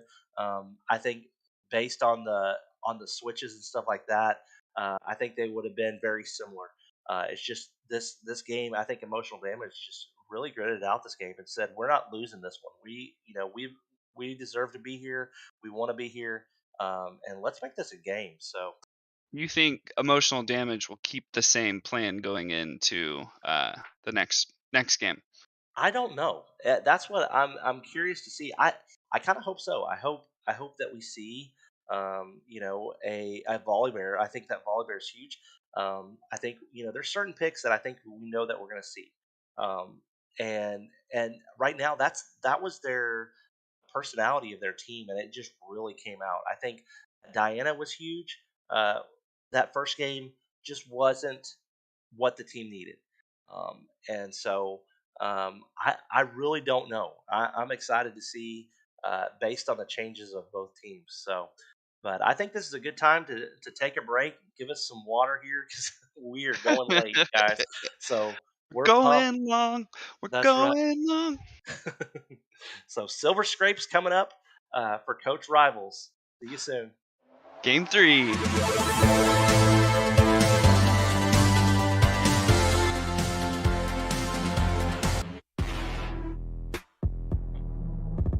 I'm pumped. I'm so excited. I'm so excited. That was such a good game. Thanks.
like the voice in your head.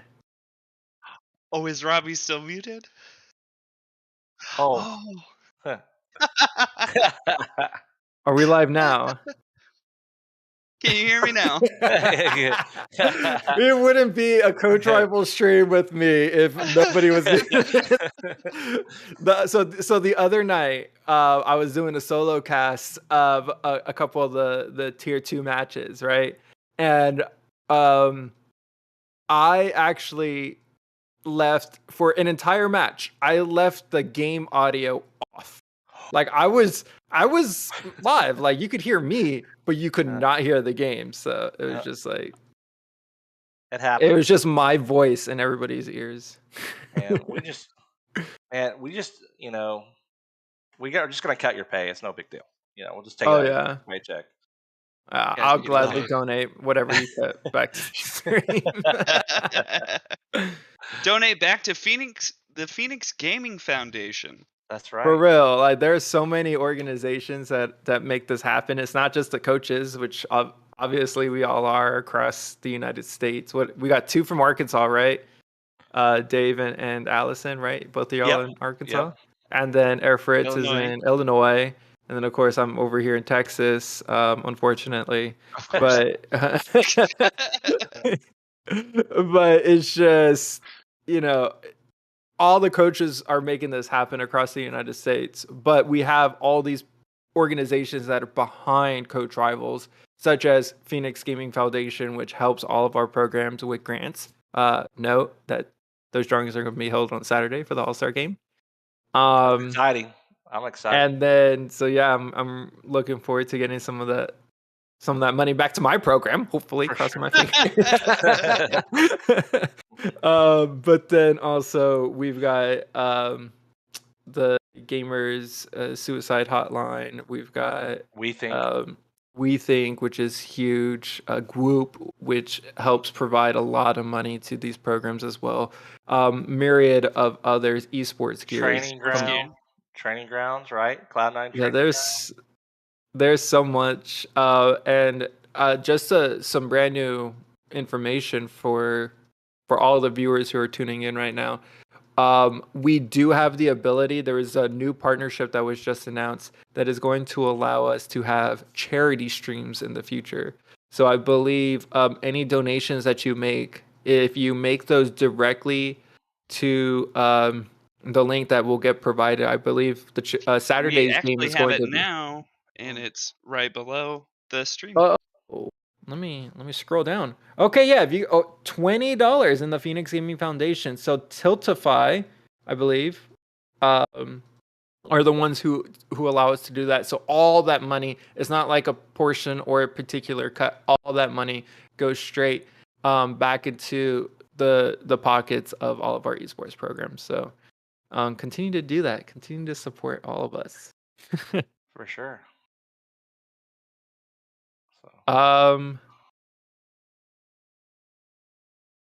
So Robbie, what do you feel like after the first 2 games? What is your takes on the 2 different games? All right, so what I noticed about Careless Wonder, I feel like a lot is happening around him. He's really whatever champion he was playing, whether that was Sivir in game 2 or Misfortune in game 1, very influential in the lane, but was kind of struggling to make stuff happen later on in the mid and late game. The Misfortune was really kind of covering that up, but I think what I want to see from Careless Wonder going into game 3 is no matter if you take the bot tower, kind of move out of the bot lane. So at some point, 15, 20 minutes into the game, just focus more and go into objectives. I'm going to the mid lane. Whereas on the other side, Emotional Damage has Juicy J, and is that Devoid in the top lane? Yeah, Devoid. Yep. So Juicy J and Devoid. Devoid is doing a lot of work to get some small leads in the top lane, but it's Juicy J that you really need to follow through the jungle. Very aggressive. He's going into, you saw the Volibear just jumping right in, right? Yeah. Throwing the picnic basket in there. Big bad hungry bear. Yeah, that's right. That's a big bear. Man. All right, looks like we're getting into Champ Select. Yeah, key working. What do you feel like key working? Do you feel like how do you feel like? Okay. So yeah, I'm glad you brought up key working. Got words about key working. Yeah. Key working did something very interesting that you're not going to really notice players do. In fact, at higher levels of play, you're never going to see this. But what key working did in game 2, and I didn't really notice it in game 1, but I really caught on to this decision in game 2, was after the laning phase, swapped out with Shaka Walls fell in the mid lane. So Heimerdinger went to the bot lane, whereas Vel'Koz went over to the mid lane and started to farm. And when your support starts to farm, usually, like I said, that's a really bad thing. That's not ideal for anybody involved. But that helped the Vel'Koz really get the damage a lot sooner. And it really helped them close out game 2. So I think that was a really smart decision from Key Working and the coaching staff of that team. Looks like Bruner has swapped to mid and Lexi has swapped to top with the Mord. Look at that. Careless Wonder is back to Miss Fortune. And Anarchy Co. is going with their main Tristana. I can never remember if it's Lady Furious or Miss Fortune or Miss Furious. Lady Furious. It's my crux. It's my League of Legends crux. And the big change, it looks like, over on the emotional damage, you've got Annie Arco going on Tristana. Everything else stays the same from game 2, but Annie Arco is going Tristana versus the Ziggs. So that'll be interesting to see the escapes and things like that, if he's going to be able to get out a little bit quicker on some of those. So Anarchy Co. was on my Learning League team last year. And he was a Tristana main, so seeing him on Ziggs and Ezreal was a surprise to me. But I think he was Tristana for most of the season. Okay, so it looks like he's going back to a comfort pick then. So I will say the coaching staffs for both teams have done a great job. You're on the coaching staff for one of these teams, I believe. Am I? Oh well. I've been trying to hide my bias the entire game. I mean, you obviously know something. You are in the tier 2 finals tomorrow night. I know. This is crazy. Can you imagine? I mean, can you imagine? I'm pretty sure. Are we? I'm trying to check to see. Are we doing a Hall of Fame? Are we doing a Hall of Fame after this? No. Okay. A Hall of Fame match. What? Yeah. Are we going to induct people into the Hall of Fame after this? That's the winning teams. We should. They get into the Hall of Fame channel. And one RP. One RP. Yeah, one RP. Yeah. Can you imagine being one orange essence listed as? I don't even know what that does. Listed the as orange a coach. Essence? Yeah. Oh, you know what orange essence does? Skins. Yeah. Skins. Helps you buy the skins. Go to the loot page. Oh wait, I have a chest. Let me craft that real quick. But yeah, can you imagine? I just can't imagine being inducted as a coach and a player in the same year. I don't think anybody else has done it before, guys. So, man. Oh, that's why you're getting concerned about this. Right, yeah. So you think you're going to make it in 2 photos? I might. I very well might. It's a possibility. I think Coach of the Year is going to be a completely separate category. So you may not get in twice if your team makes it. Ouch. Well, I am platinum, so In League of Legends? No, in TFT. But I am plat. It was not. The game doesn't matter. I am plat. Okay, in a Riot game. Okay. This is how you know that we're in game 3 when all the conversation is just not about the game. Yeah, right. Rolls over to TFT. It rolls over. Yeah. I'm bronze in a Riot game. As we load into the game, Allison, just make sure that the stream swaps for us again. So when you get to that opportunity.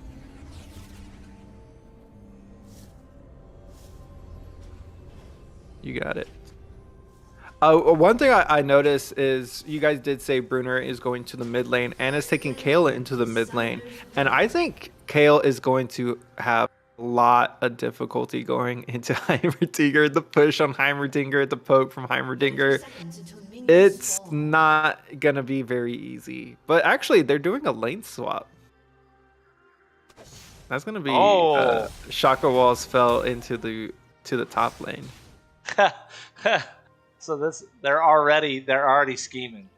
Oh, Amumu has gone and met Garrett in the mid lane, hoping that Heimer would meet him there for another husband-wife dance-off in mid lane. Is there a problem in the game right now? Because Daisy's just taking these shots.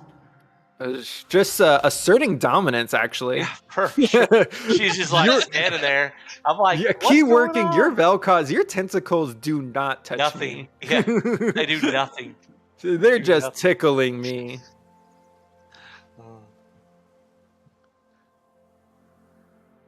All right, actually, wait. Showdown in the sneak bush. Yeah, Careless Wanderer Careless saw Wanderer that. knew Anarchy Co was there. No, had no idea that Anarchy Co was there, but Keyworking was walking into that bush, trying to be inconspicuous. Looks like Dude Where's My R got a leash, but Juicy J's flying solo on that blue buff. Yeah, that's what Juicy J's known.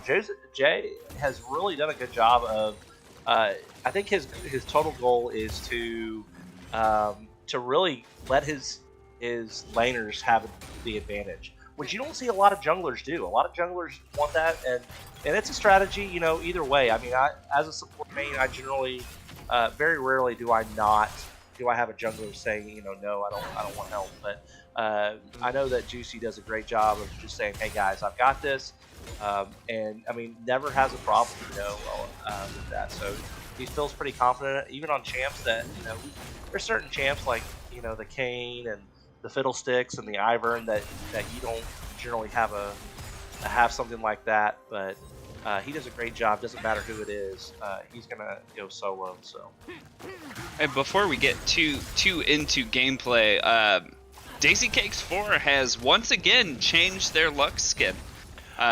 Still not Dark Cosmos Beat Saber, but a third skin for a third Daisy game. Cake has that skin though? I would hope so. There's so many skins for Lux. For Lux.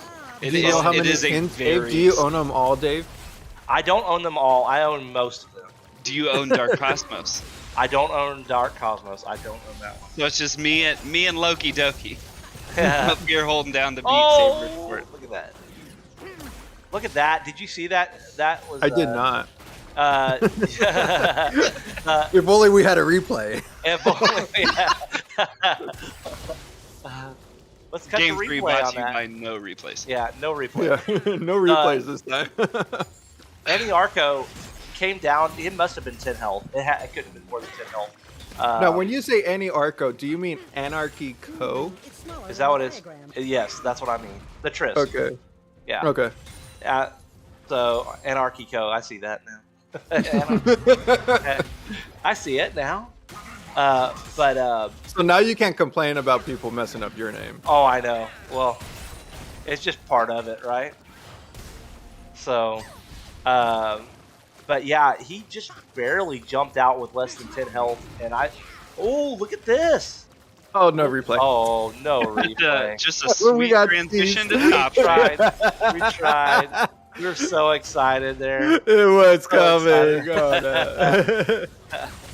But barely got out. But actually, there's going to be engaged in the bot lane. Anarchy Co is going to jump away, but Keyworking did enough to take Careless Wanderer and Daisy Cakes to have health there. So good trade there from the bot lane of emotional damage.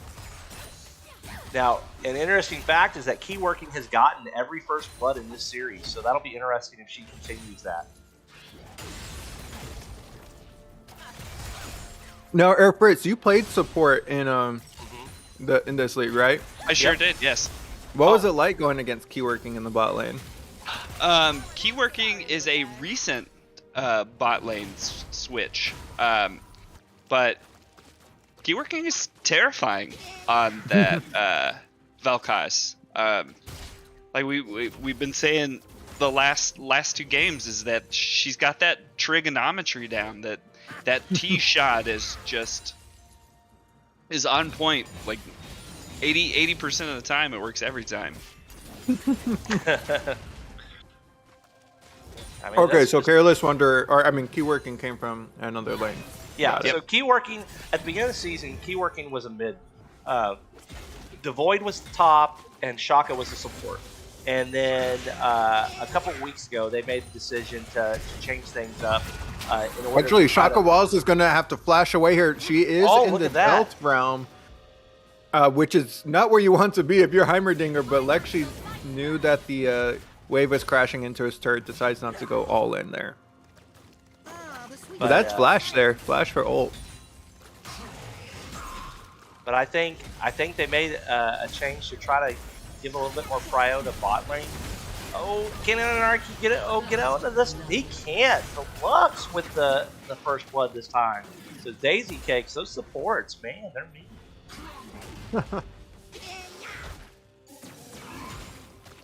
I mean, support is the best position. I agree with you 100%, bro. Especially Lux mains. I might disagree with you on that.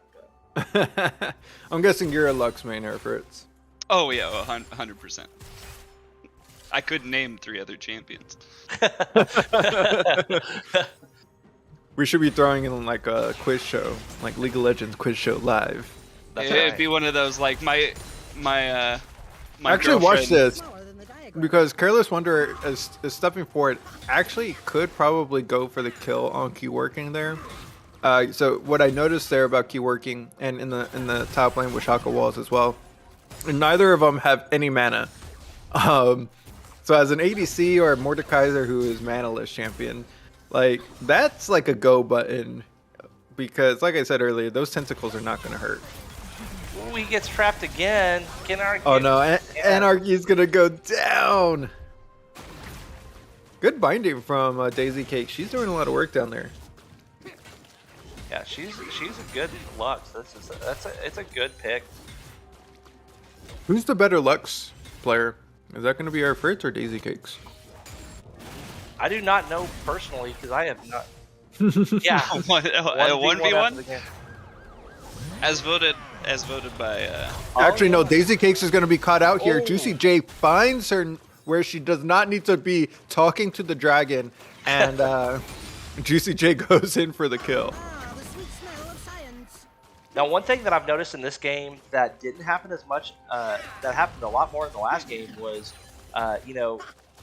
Juicy J was all about those ganks in that first game. I mean, he ganked before level 3, or at level 3. He was constantly in them. And this is at the start of this game, it doesn't seem like he is doing that. Unless I'm missing something, I don't believe he's done that a whole lot. So that'll be interesting, the transition. He is farming. We have anti-caster. Shaka Walls is into the death realm. There's a kill into the bot lane, but it's going to be Shaka Walls falling in the top lane as well. Both teams straight kills. Careless Wanderer for Shaka Walls in the top and bot. This is going to allow the bot lane to, from emotional damage, to actually push out, get some plates. And Lexi is going to be able to actually push out his lane. He's been stuck underneath that turret this entire time. But then it looks like they're going to be trading it for Drake here for the first Drake of the game. Juicy's a little low, but he's going to be able to smite that. Ooh. And and it's going to be Fields going straight into Devoid. Devoid is going to take away that blast cone. And that's going to be first Drake going over to emotional damage. I really like how they teamed up here. They got a kill in the bot lane and they turned it into an objective. So very smart play from them. Absolutely. Oh, look at that. Now let's keep working over the wall. And it's going to be the ult coming out from Misfortune. The bullet time is not going to be able to finish out. Keyworking 10 health there. Juicy J is going to be coming in to push away Careless Wanderer and Daisy Cakes. Daisy Cakes is going to flash away, but Keyworking is alive, as well as the rest of Dudes Where My R. So nobody goes down there, but very close.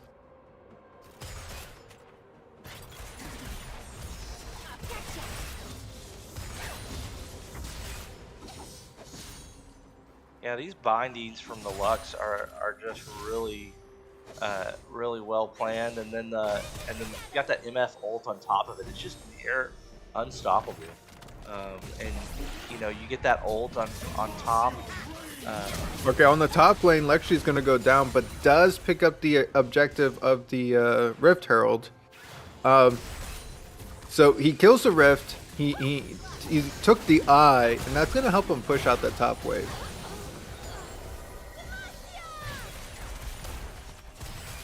In the meantime, Anarchy Co and Q Working are going to be taken down or taken very low. Both of these teams are actually very smart about what trades they're making. And it's allowing them to apply a lot more pressure around the map. So I feel like there's a lot more action in Game 3 than there has been in Games 1 and 2 so far. Absolutely.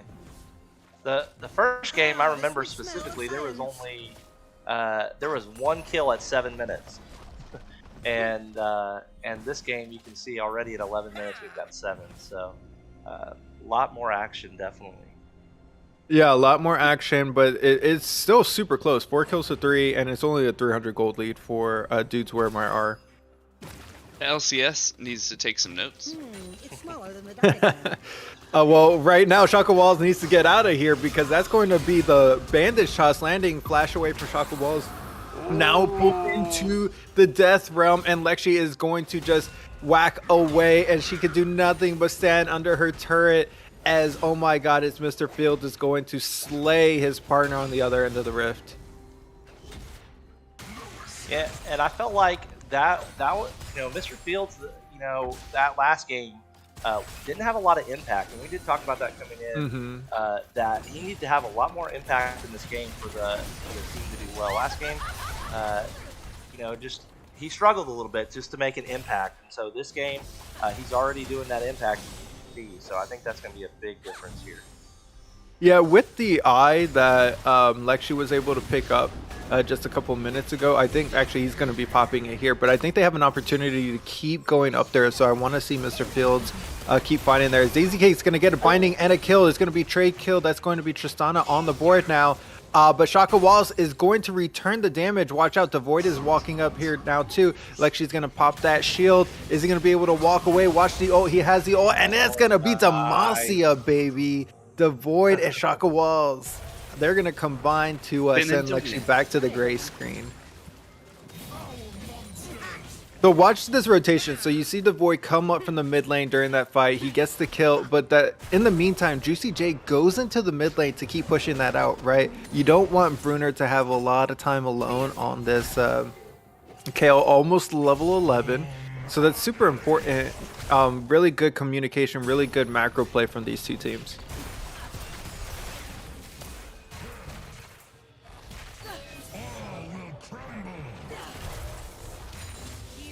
I think Bruner's doing a great job. As I say that, there's the big bear here. But watch the ulti. He still has it. There it is. No. And now it's going to be the bait. The teleport is also coming in, but Juicy J is going to crawl away with about 5 HP there. Bruner has done such a great job this game compared to other games of being really conservative, really, I think, picking and choosing their fights this game. I think she's being very conservative. And Devoid... Oh, but Devoid knows that the ulti is not available, can just go right underneath the turret. But it's taking too many turret shots on the way out. There it is. Keep working, does get a kill in the bot lane. The trigonometry there is going to land. That ulti is coming out. The bullet time is not going to get Anarchy Co. Key working is stepping forward, shut down. Key working is dead, and now 2 turret shots, and Anarchy Co. just not able to get in range, and Careless Wanderer gets a double. Yeah, that Q from Key working again. Almost got out. The Daisy Cakes Lux almost got out, and then that Q just so deadly. Yeah, we need the bot lane from emotional damage to respawn and immediately just go straight to this next dragon. Over on your team, Air Fritz, how much did y'all prioritize like dragons and stuff? We went after them when the time came. So was there a lot of planning that went into that? We not really. We went after him here and there, time to time. Got it. when the game called for it, we were much more focused on staying alive and doing the jobs and lanes we needed to do. Yeah, I mean it's difficult to stay alive in the lane and make sure you're getting your creep score. Oh no, the Void has disconnected. No pauses allowed here, but Juicy J gets the dragon, but that he's gonna pay for that with his live key working is going to have to run away, and we have another Hex Drake going to be spawning. That's gonna be sold in 2 more dragons. But I wonder if the Void's going to be coming back, as you can see Garen just walking away in the mini map. Nothing coming out in chat either, so guess we'll wait and see. Definitely not what you want to happen in game 3 of your championship. Wow, that would be devastating loss, definitely. Anarchy Co is going to get a catch into the bot lane. Does a ton of damage, but tees him up for Keyworking. Keyworking's ulti is going to come out. The Disintegration Ray catches Careless Wanderer, and that is going to be Misfortune also caught out as well. And Keyworking is going to get a double kill, but that was all started from Anarchy Code. The ulti comes out from the Tristana, pushes them straight into his teammate Keyworking, and Keyworking goes 4-1. Well, there's a nice little fight over Rift here. Yeah, but this is 3 versus 2. Lexi is going to get a single, and yeah, Shaka Walls was pushed away so early, having to flash away, and that's going to be second Rift going over to Dude, Where's My R? You know, the first game, you know, Emotional Damage really seemed to control all of the objectives across the board. And so because of that, you know, it seemed like that's why they were able to have such an advantage. So because of that, you see, you know, that game just kind of got out of hand. But this has been pretty even this entire game. You know, they're trading towers for towers in the form of Rift Herald for Drakes right now. So two Rifts, 2 Drakes on the opposite side for emotional damage. Yeah, and things are super even. Up until that mid lane turret fell down, things were just within like a 100 gold difference. So even right now, it's like a 800 gold difference as we see Garen coming back into the match now. But like this game is super close, and you want to keep fighting over those objectives. You want to keep looking for opportunities where you outnumber your opponents. Going back to Air Fritz earlier, did you guys ever have like an early game plan? That's something that I do a lot with my team because they're pretty new. Not really, to be honest. Giving me all the intel. I mean, nothing like crazy. Like, oh, we're gonna do this and do this. We were very much focused on that learning league, like we were pushing towers, we were supporting each other, we were helping jungle get through the jungle and getting the dragons when we get there. So I say these things and they sound like we were just like, oh yeah, let's go Leroy Jenkins, but I mean we were called mid lane runners for a reason. But our big thing going in was that like we were playing calm, cool, collective. Like we were waiting for it's like we were waiting for the other team to overstretch, and then we'd go in. But that was really our biggest advantage, is that we were able to sit and all together just take it low and slow. One game that we did have is the second time we played Emotional Damage. Our goal was to make Keyworking no longer have 0 deaths. And we got 2 deaths on it. We got 2 deaths under that game. Devoid, he's got 5 kills away here, yeah. He's got 2 deaths right now. The only deathless, there are 2 deathless right now, and that's Devoid And that is going to be, oh my God, it's Mr. Fields.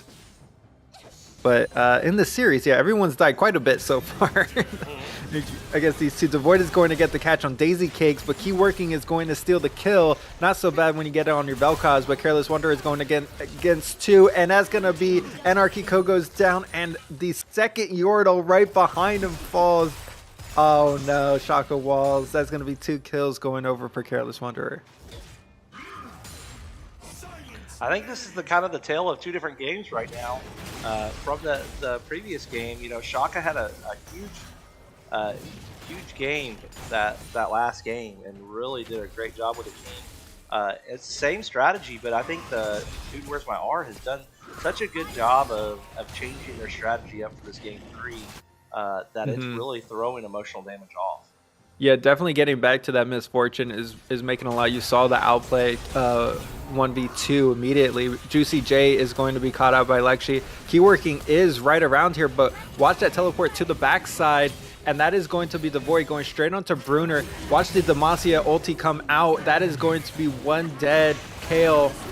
And this is what you had to keep an eye for. These objectives. It's Mr. Fields. He's going to be wanting to stroll on in here, take a tier, and he gets the steal. And it's going to be his life for the Drake, but that's going to be pretty worth it. Lexi's here. He's going to take the Void into the Death Realm, and he does not want to be in there. You see him cowering over, and now that's going to be right into where Lexi goes down. Juicy J down to 200 HP. He heals up a ton. Careless Wonder not able to do enough damage in this fight. Devoid is going to be chasing him with a Demacian Justice. Careless Wonder flashes away ultis for safety, and Daisy Cakes just respawning, getting to this to this bot lane. That was a great play right there. That was very interesting. Yeah, what do you think about that steal? Man, that's clutch right there. That was great awareness by. I thought it was going to be free, and then here comes the Amumu. And again, you know, Mr. Fields, difference maker. Last game didn't get to do that. This game, he's definitely making a huge difference in this game. That was huge because if you go down 3-0, then that's just so it's tough, much. Right? Yeah. So, and it's going to be the Hextech Drake. I think. Actually, he's taking on Volibear here. The Bandage Chalice should be ready any second here. He is just crying all over the field, and Juicy J is going to be going down. The tears comes out, and that is going to be a dead bear. Shaka Walls is going to be trying to take him out now, and it's Fields getting knocked out. Keyworking has arrived. The Disintegration Ray is on, and that is going to be a dead Amumu 1-for-1 trade there. Oh no, this can be Anarchy Co. into the Death Realm, and there's just so much happening. Lexi is going to send the mace down. What are you interested in there, Airfritz? I'm interested in what other champions Keyworking has ever played. Daisy Cake got that locked down. Yeah. Lux ult. And this entire time, Bruner's just been pushing in the top lane, trying to take turret shots here. Okay, minions are here. And Keyworking is tanking the Baron. But yeah, there was not a lot of incentive to trade up your champions very often. Okay, it's going to be Bruner. Bruner is getting caught here, but the ulti is going to come out. Juicy J is probably going to get this kill. And yes, he does. Now, what's interesting, I'm looking up Keyworking stats right now, and played a lot of Vel'Koz this season, but interesting enough, I believe she goes ADC for most of her, in most of her ranked games. Right now, she's got. She does. Yeah, Misfortune, Jinx, and Twitch. And Ashe, Lucian. I mean, wow, that Misfortune. She's got a 51% win rate and a 2.27 KDA on her versus the Vel'Koz 2.41. But man, and then looks like over in ranked flex, she plays some Blitzcrank too. At least a couple games there. So wow, it'd be interesting to see her ADC, or if I don't know if she does that mid because she originally went mid. I'm curious about that. Maybe. I mean, you could pretty much take whatever you want into a lane as you're learning the game, just to learn the game. Meta doesn't really matter when you're learning the game because you just need to get the fundamentals down. But Lexi's going to be chased down here. That's going to be a huge shield. The ulti comes out from Juicy J. He's going to be able to catch him, but Careless Wanderer is here, and now Devoid is going to be giving him the silent treatment. Flash away. He had to get away there or else the turret was going to take him out. So 1-for-1 trade again. Actually, somebody died in the mid lane, I think. OMG, as Mr. Fields gets a Q down. Is there another bandage toss available? And shutdown. That's going to be Careless Wanderer going on a 10-kill rage here as this dragon's spawning in 30 seconds. So you need to get back over here. And it looks like Dude Where's My R is going to be setting up for this Drake here. It looks like Anarchico is going to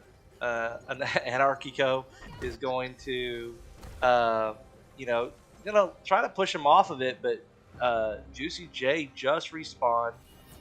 Can they get there in the time? And it looks like there is a teleport. Is that the Heimer? Yep, Heimer is there. Yeah, they're all here. They're really putting a focus on this Drake. So I really like to see this. They're looking to get a fight here. The teleports are all here. It's going to be a big 5v5 as the supports are coming on their way. It's Mr. Fields, though. He's in the back line. He needs to stay alive. That's going to be a great kill to keep him there. But it's going to go over to Devoid. Devoid gets a kill, but the fight is over. Your team is dead. You get the Drake, but you lose everything. And this is going to be Dude Where's My R, not losing a push in the lanes. They might be looking for Baron. Yeah, that would be a smart move right now to move to Baron. They've got an 8-kill lead. Looks like the gold lead's raised to almost 5,000, close to 5,000, just a little bit under here. There looks like they're pushing these lanes pretty hard. I will say that was Devoid's first death of the game, so that was huge. I'm sure he had a huge shutdown too. So lots of the gold in the pockets of Dude Where's My R, and here comes the ult there from Vel'Koz. Okay, but that's going to be Careless Wandering just going straight for it. Like I said, that an ADC versus a Mage without your abilities available. But now there's going to be a Hungry Bear, and that is going to be Careless Wanderer going down. Tristana gets that kill. So a lot of pushing has happened so far since that Drake. But did you guys see the ulti coming out from Bruner on top of Mr. Fields? That kept him alive with like 5 HP, so he could get the steal, or so he could stay alive the entire time. They didn't get the Drake, but that was an incredible ult from Bruner there. That was so clutch. That right there probably is what changed the fight, because now he's able to do a lot more damage. He's able to live. So there's that, but you're also getting that damage that the ability is doing to these other champs that couldn't get out as well. So yeah, and they might just look back at that fight and just be like, this might be where the game did not go in our favor, but that's going to be Fields taking out Heimerdinger, and keep watching it because it's going to be Anarchico going down next in the Death Realm, aptly aimed for exactly where that Tristana is, back on the gray screen, as Juicy J just has to walk away from the carnage. Do you think this is going to be the game winner here, Fritz? It could be, but it could also not be. I'll give it a 50-50 chance. You got the respawn timers coming up on the side of emotional damage, and Key Working still out there, Juicy J's still out there, was still out there. Oh no, but this is everyone going down. And it's going to be Juicy J going down as well, but not before he takes out Careless Wanderer. So, but watch out. I think this is Devoid who actually just disconnected to it.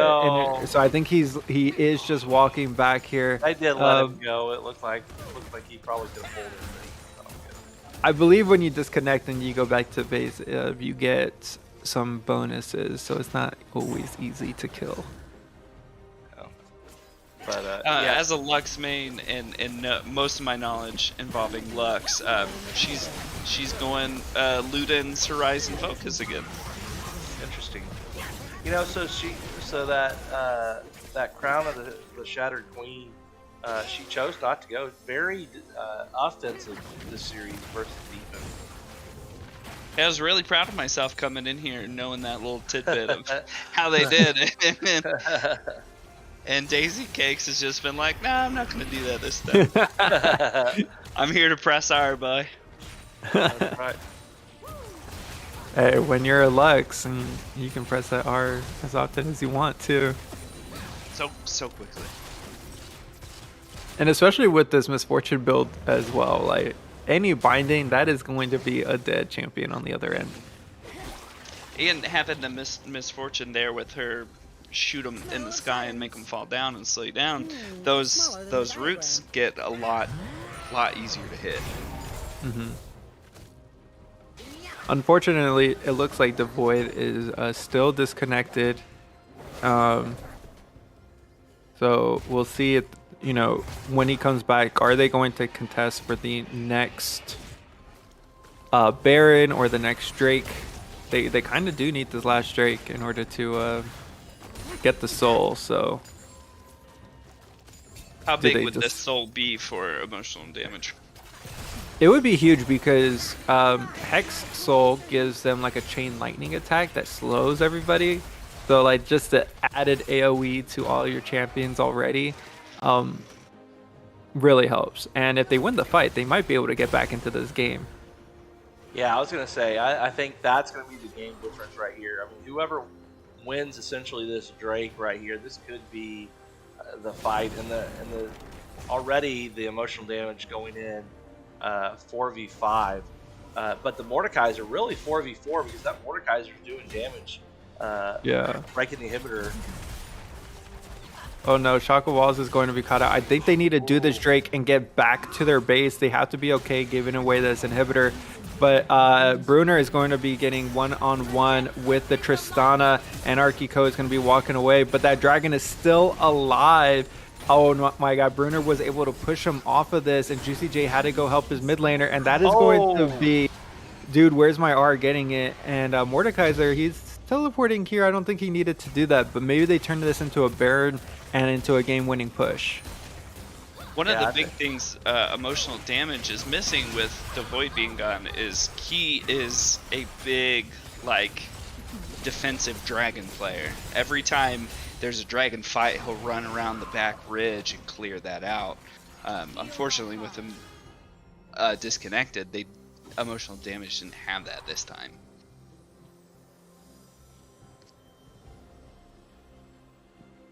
I find it interesting that they are not going. They're not going for the Baron here to make that final push. Well, I think they have enough players. I think they have enough power right now. They're 8,000 gold up, but that is going to be key working, sending out the Disintegration Ray over the wall, doing a ton of damage. Lexi is going to have to hit the big shield at this point, but that's going to be Lexi and Bruner, your big two frontliners, going extremely low.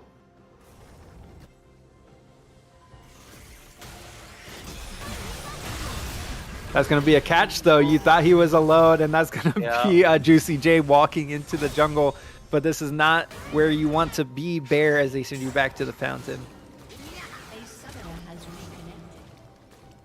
So do you think this, okay, so what would you do in this scenario, what would you, I guess you really can't tell your kids anything in this scenario. What would you encourage your kids? I would encourage my kids to keep going forward, to keep pushing as Careless Wonder is doing, and it's going to be OMG is Mr. Fields. He's cried too much. He has no mana available. Misfortune's got to do a little bit of damage, but Devoid has respawned just in time. He is here. He is spinning to winning, and that is going to be a big kill back. They have no inhibitors available. Scratch that. They have the mid lane inhibitor available, but that is all. Their base is decimated. Devoid is back, and he is very confused about what happened. Oh my god, that two-shot. Melting. That is a lot of power. Is that Sorelia's? Is that Sorelia? Or Serelda's Grudge? Serelda's Grudge? Is that what's doing that? I mean, he's got 18 kills. I think it's because he has so many items. Wow. That might and Heimerdinger is a Yordle. Yeah, and he just added Edge of Night. Like there it is, full damage. build. Yeah, that one didn't do enough. Let me add Edge of Night on the top there.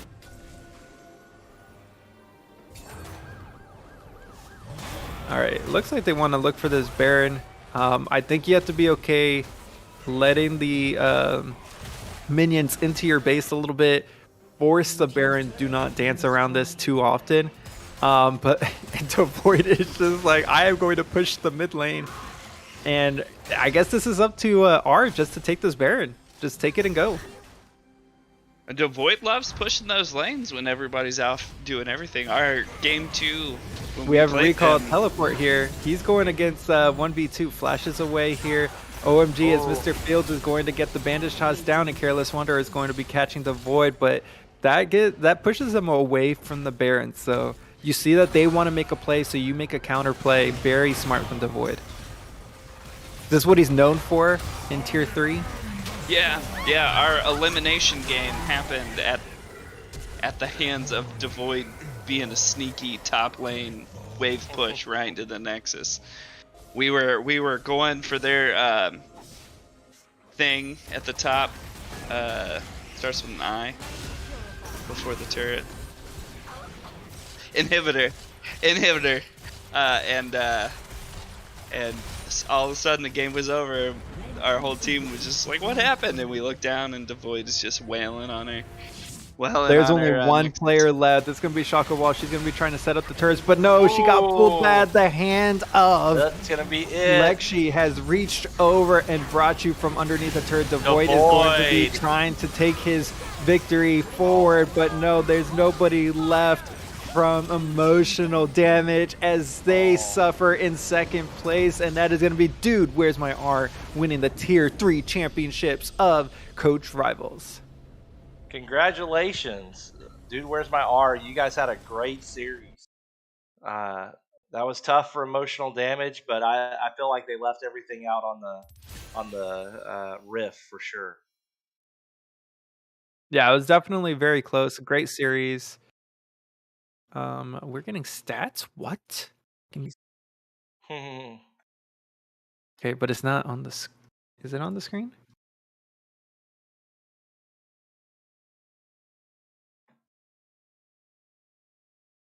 Yeah. And we've got stats. Yeah, that's definitely Careless Wanderer going back to Misfortune here. Oh my goodness, 22 kills, 45,000 damage. Somebody nerf Misfortune. Somebody nerf Careless Wanderer. Careless Wanderer was ready for it. Someone put him in Tier 2. Careless Wanderer, welcome to Tier 2. He's Careless Wanderer is shooting for Tier 1 next year. Ooh. Okay. Wow.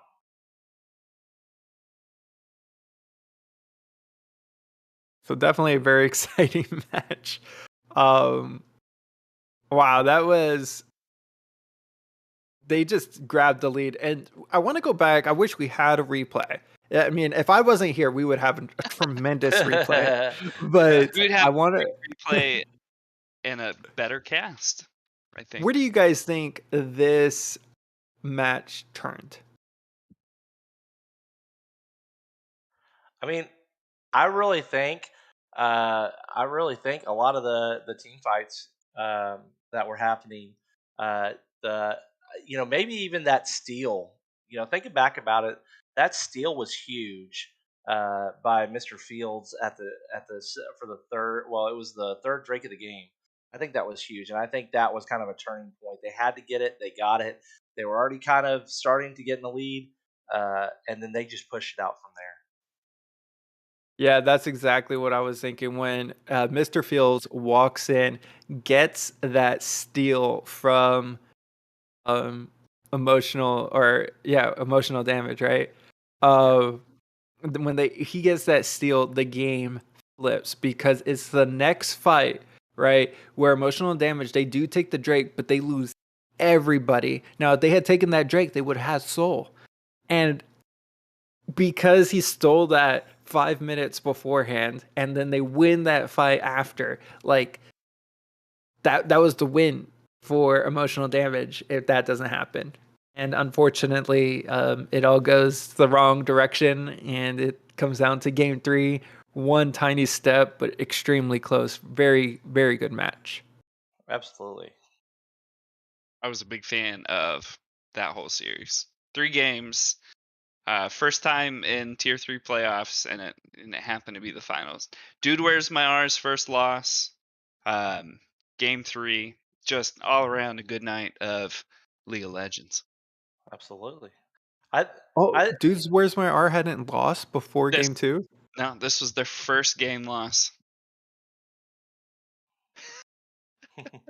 So that tells you a lot right there. And then, to me, the game is what it is. Okay, not to take anything away. I just be curious about with Devoid being gone, part of that game, if that would have changed it up any. It might have not, but I'm very curious if that would have changed it. I'm very curious about the Fields household tonight. For sure. So I think last week we had a very similar scenario in Tier 2 where we had Black Beetle and Cartera going at it and stuff. So if you haven't watched that game, make sure you follow the Coach Rivals YouTube channel because that's where everything is stored. Yeah, that was an excellent game too. And tomorrow night we've got a lot more impact. Hopefully it goes my way tomorrow night. We'll see. But, yeah, for Alege, who's playing tomorrow night for Tier 2? Tomorrow night it's going to be the Triforce Tryhards versus Valhalla Back, and very interesting. I think it'll be a very interesting series. I think Valhalla Back comes in 5-1 or 6-1 because they won last week, and then I think the Triforce Tryhards come in at 3-4, that number 3 seed. So I think that'll be a very interesting series as well. A very good championship. I'm hoping, for a good game for sure. I think a lot of strategy and it's interesting to see the 2 tiers. I'm curious to see, tomorrow to see the difference between Tier 2 and Tier 3's gameplay because I felt like these 2 teams really gave it their all, and I feel like there was a lot of good gameplay. So it's going to be hard to beat that tomorrow night. And Tier 3 knew that this was the first time we were going to be up on the stream. Even last year we weren't ever on the stream. So like they came to put on a show, and they did. I'm glad to have been watching that and not playing in it, to be honest. I love my team, I got mid-lane into runners, cast it. but I was glad to be here for that and glad to see that. And had I not been casting, I probably would have fallen asleep at 6 tonight.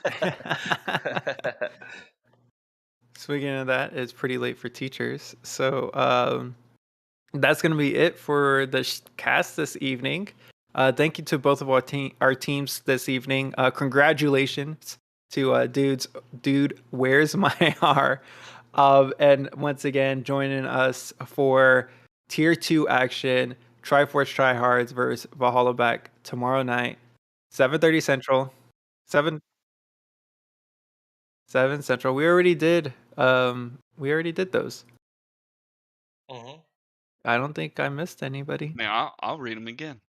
Do it. All right. We before we go, we want to thank our partners who help make this all happen. If you missed it in the beginning stream, we're coming at it again. WeThink is providing several grants to our competitors this summer for participating in team building surveys. Esports Gear has designed our ridiculously awesome summer jerseys. I don't have that on me right now. It's in the other room, but they're awesome. It's where? It's on screen. It's there. Portions of all those sales go to our nonprofit, the Phoenix Gaming Foundation. Our Patreon server and Twitch subscribers, your donations go straight to the nonprofit funds as well. Gwoop, Gwoop is just an all-around great training tool for pre-game and post-game. And also, Gwoop is an all-around great training tool for pre-game and post-game. It's browser-based, so when I have downtime, you can just pop that up and click around. Thank you, Koopa, for scrolling up my scripts. Also love to promote the games and online harassment hotline. It is a free text message-based, confidential emotional support hotline. Thank you for moving it back down. Emotional support hotline for gamers. If you're experiencing toxicity or need help with your own in-game tilt, you can reach them to chat. And with that, we'll see you tomorrow for Tier 2 finals, Thursday for Tier 1 finals, and Saturday for our All-Star Tier 3 versus Tier 2 charity stream. That I won't be at, and I'll miss everyone. 5 bands, Swoka. There we go. All right. Good night, everybody. Guys. Good night. See ya.